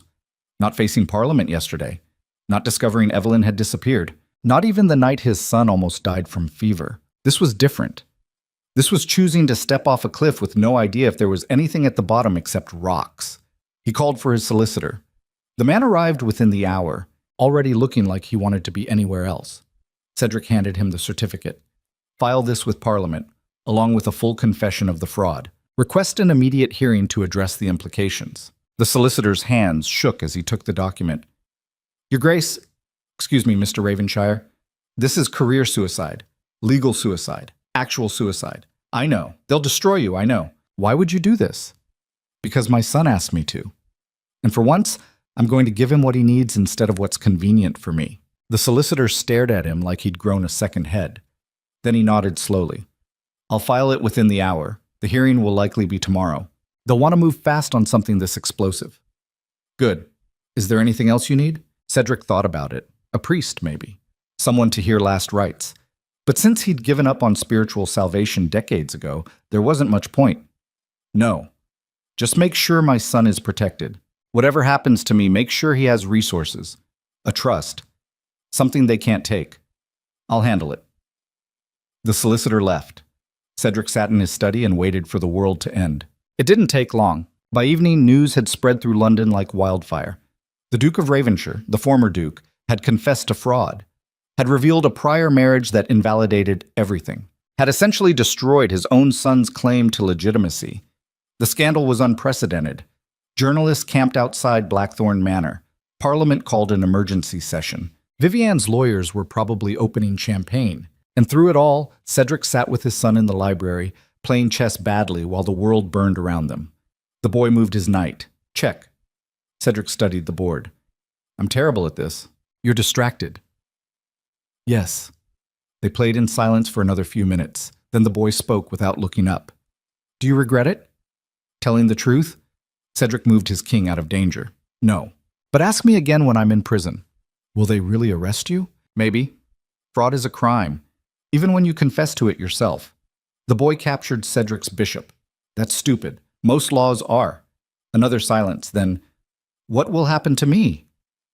Cedric looked at his son. The truth was brutal, but they'd moved past comforting lies. You'll be declared illegitimate, stripped of the title. The estate will revert to Vivian's daughter. You'll probably be made a ward of the court until you come of age. They might let you stay here. They might not.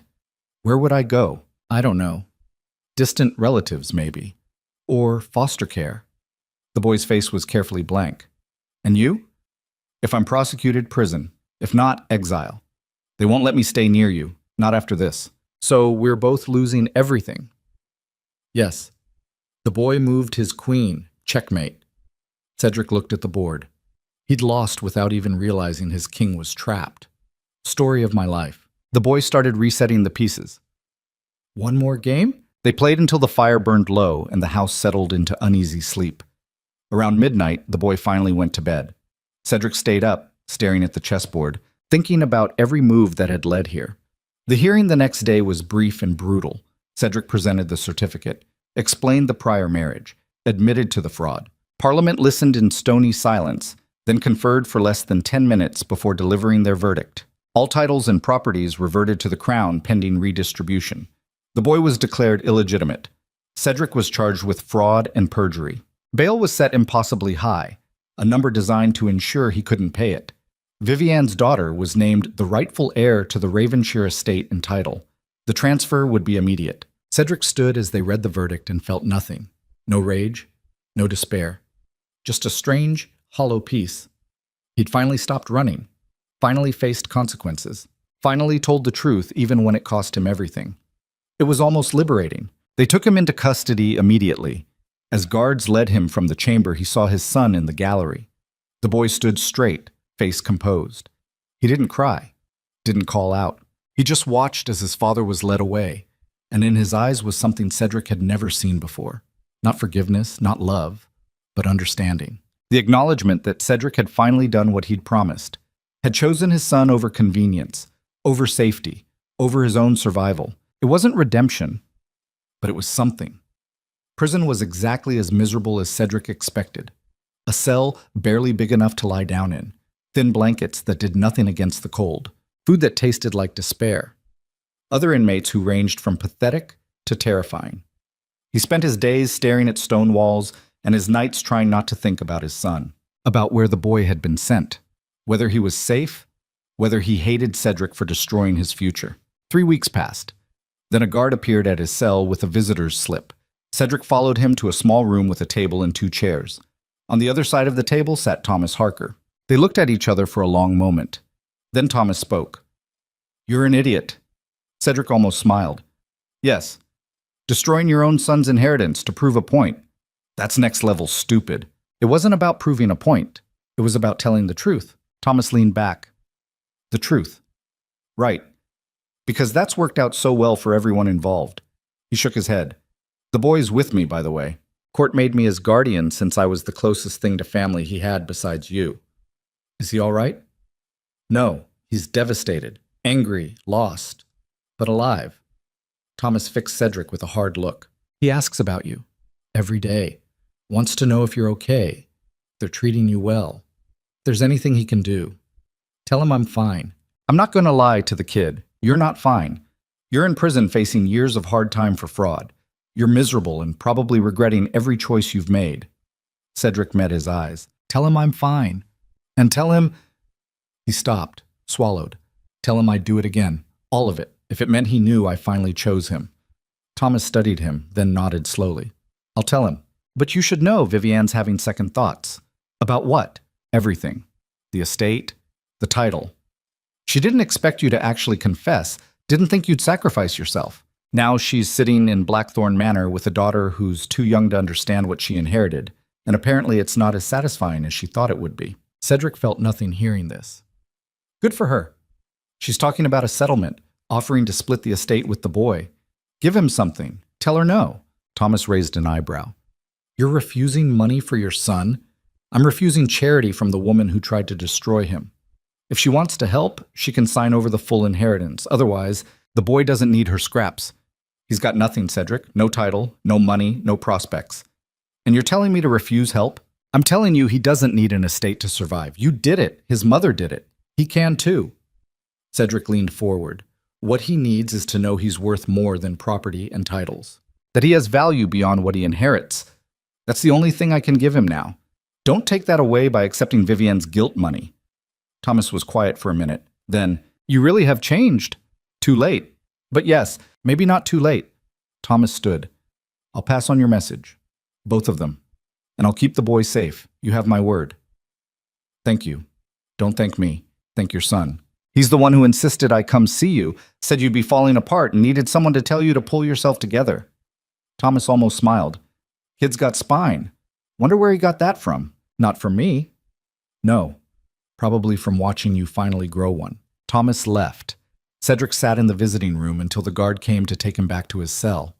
He lay on the thin mattress and stared at the ceiling and thought about his son. Living with Thomas in that small cottage by the sea. Learning to exist without titles or estates or the weight of nobility crushing him. Maybe that was better. Maybe Cedric had accidentally given his son the best gift possible. Freedom from the expectations that had destroyed Cedric himself. 2 months into his sentence, his solicitor visited with news. Parliament was reducing his sentence. Time served plus 5 years probation. No explanation given, but the solicitor suspected someone had intervened. Someone with influence who'd decided Cedric had suffered enough. A week later, they released him. Cedric stepped out of prison into spring sunlight that hurt his eyes. He had no money, no home, no prospects, just the clothes on his back and a train ticket his solicitor had purchased to Cornwall. The journey took 2 days. Cedric slept on benches and ate bread bought with borrowed money, and tried not to think about what he'd say when he saw his son. He reached the village late in the afternoon. The cottage looked exactly the same, small, weathered, real. Cedric stood outside for 5 minutes, trying to work up courage. Then the door opened. The boy stood in the doorway. He'd grown. Not much. It had only been a few months, but enough to notice. He looked healthier, less haunted. They stared at each other. Then the boy spoke. You look terrible. I've been in prison. I know. The boy stepped aside. You coming in, or are you going to stand there all day? Cedric entered. The cottage was warm, smelled like bread baking. Thomas sat at the kitchen table drinking tea. Wondered when you'd show up, Thomas said. Kettle's hot if you want some. Cedric sat across from him. The boy hovered by the door, uncertain. I'm out, Cedric said. Sentence reduced. Probation for 5 years. I can't leave England. Can't own property. Can't hold a title ever again. But I'm free. What are you going to do? The boy asked. Cedric looked at his son. I don't know. Get a job, I suppose. Something honest. Something that doesn't require lying to people. Thomas raised an eyebrow. You know how to do honest work? No. But I'll learn. The boy crossed to the table, sat down beside Cedric. You could stay here. Thomas said it's okay. If you want. Cedric looked at Thomas, who shrugged. Extra hands wouldn't hurt. Doc's always hiring. Pays shit, but it's steady. I don't have anything to offer. No money, no skills, nothing. You have hands and a back, Thomas said. That's enough. Cedric turned to his son. And you? You want me here? The boy's jaw tightened. I don't know, maybe, maybe not. But I think... He stopped, started again.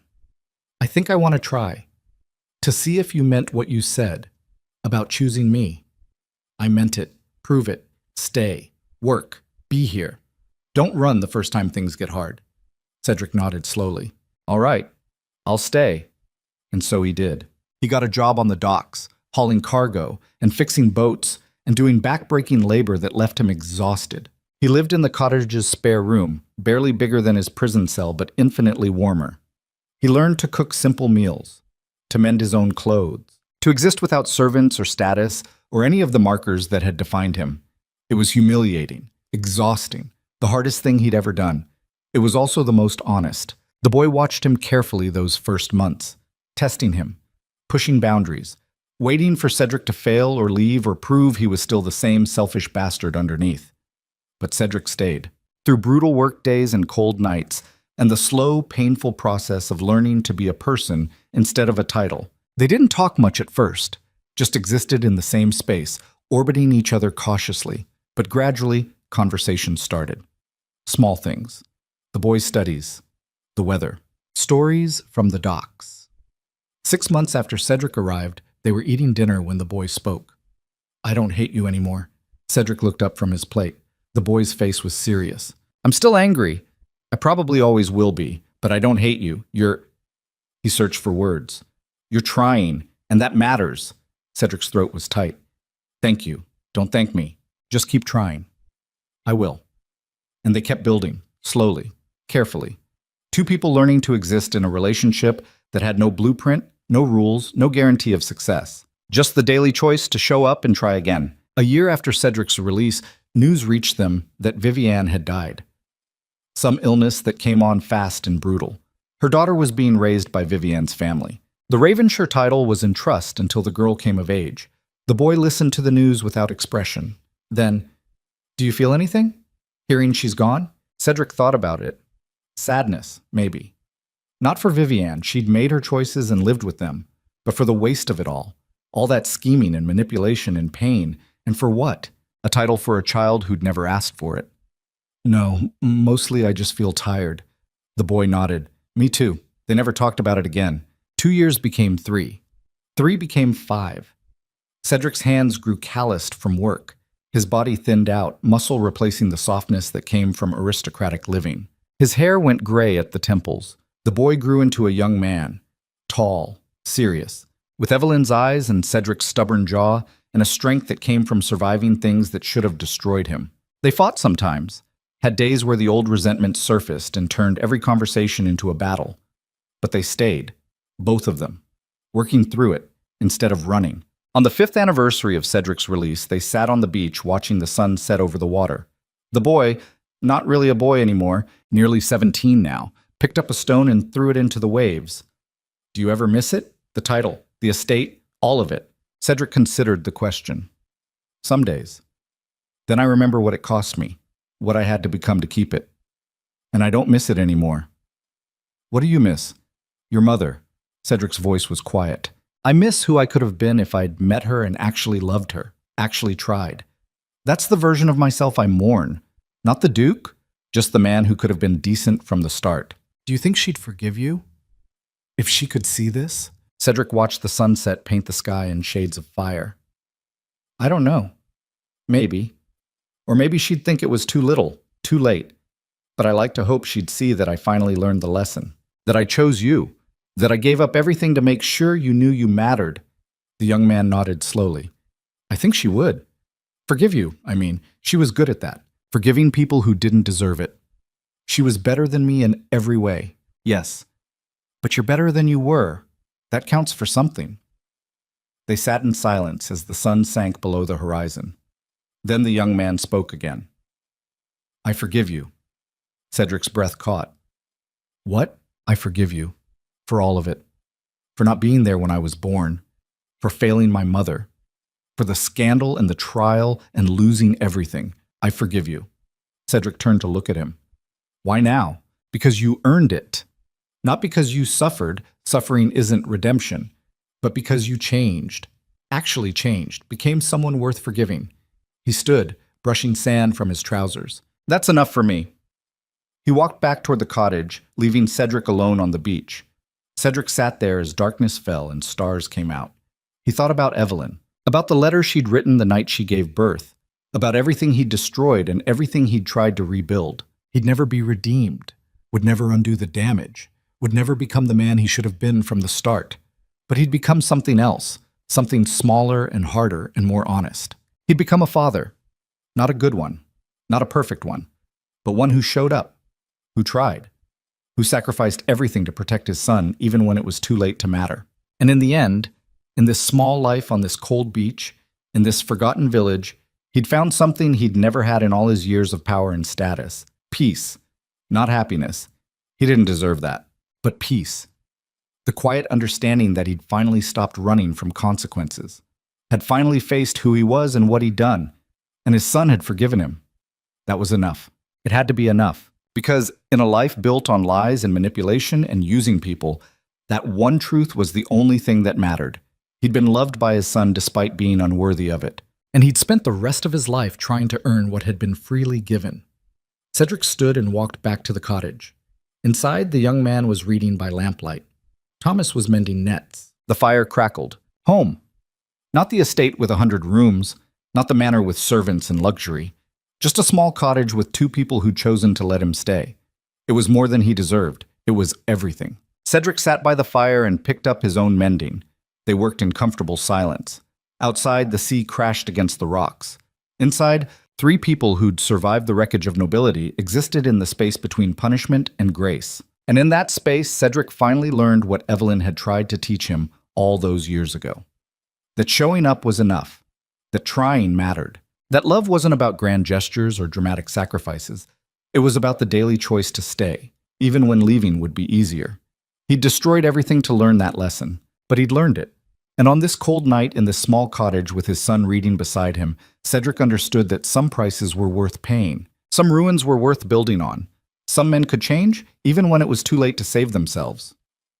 Years later, when Cedric was old and his hands shook too much for dock work, when his son had built his own life and his own family, they sat together one last time on the beach where everything had ended and begun. The son, a man now, with a daughter of his own, looked at his father. "Do you have any regrets?" Cedric thought about it. The question deserved an honest answer. "Everything," he said. "I regret everything I did before I learned to be better. Every choice, every betrayal, every moment I chose myself over the people who needed me. But I don't regret what it cost me to fix it. Don't regret losing the title or the estate or the power. Because losing all that was how I found this." He gestured at the beach, the cottage, the life they'd built. "Found you. Found peace." His son nodded. "That's good. Because I don't regret forgiving you." "Why not?" "Because you earned it. And because holding on to hate would have destroyed me the way it destroyed so many others. I chose to let it go. Not for you. For me. Smart. I learned from the best. My mother. Not from me." "No." His son smiled. "But you taught me other things. How to survive when everything falls apart. How to rebuild. How to keep trying even when you're terrified. Those lessons mattered too." They sat watching the sunset. Cedric's granddaughter played in the waves, laughing as water splashed her feet. "She looks like Evelyn," his son said quietly. "Yes, she does. I'm glad. I want her to have something of my mother in her. Something good and kind and strong. She will." Cedric's voice was rough. "You'll make sure of it." They stayed until the sky went dark. Then his son helped him stand, and they walked back to the cottage together. Cedric died 3 years later, in his sleep, in the small room he'd called home for 15 years. His son found him in the morning, looking peaceful for the first time in his entire miserable life. They buried him on the cliff overlooking the sea. No grand funeral, no titles or honors. Just a simple grave marker with his name and 2 dates and 1 line his son had chosen. He tried, that was all. 3 words. But they carried the weight of a lifetime spent learning to be better, even when it was too late. A lifetime spent choosing presence over power, sacrifice over status, love over everything else. It wasn't redemption, it wasn't absolution, but it was honest. And in the end, honesty was all Cedric had ever managed to achieve. His son visited the grave once a month, bringing his daughter. He told her stories about her grandmother Evelyn, the strong woman who'd survived abandonment and built a life from nothing. He told her about the grandfather she'd never met, the man who'd destroyed everything and spent his life trying to earn back what he'd lost. He didn't make Cedric a hero, didn't pretend the damage hadn't been real, but he didn't erase him either, because that was the final lesson Cedric had taught him, that people could be both terrible and trying, could destroy and rebuild, could fail and keep going. That being human meant carrying all of it, the cruelty and the compassion, the betrayal and the loyalty, the ruins and the reconstruction, and that sometimes the only thing you could do was show up every day and try to be better than you were yesterday, even knowing you'd never fully succeed. It wasn't enough to fix the past, but it was enough to build a future. And on the cliffs of Cornwall, as waves crashed and wind howled and the world kept turning indifferent to one man's small redemption, the truth settled into the earth beside Cedric's bones and stayed. Some men learned too late, but at least they learned, and their children remembered, not with hate, not with worship, but with understanding, that in the end, we're all just trying to survive our own damage and hoping someone will forgive us for the wreckage we leave behind. That's the story of a duke who lost everything and found something worth more, of a son who forgave when he didn't have to, of a love that came too late but still mattered. It's not a happy ending. There are no happy endings for men like Cedric, just quieter ones, smaller ones, endings where the pain stops being quite so sharp and the guilt becomes something you can live with instead of something that destroys you. But it's an ending, and sometimes that's enough.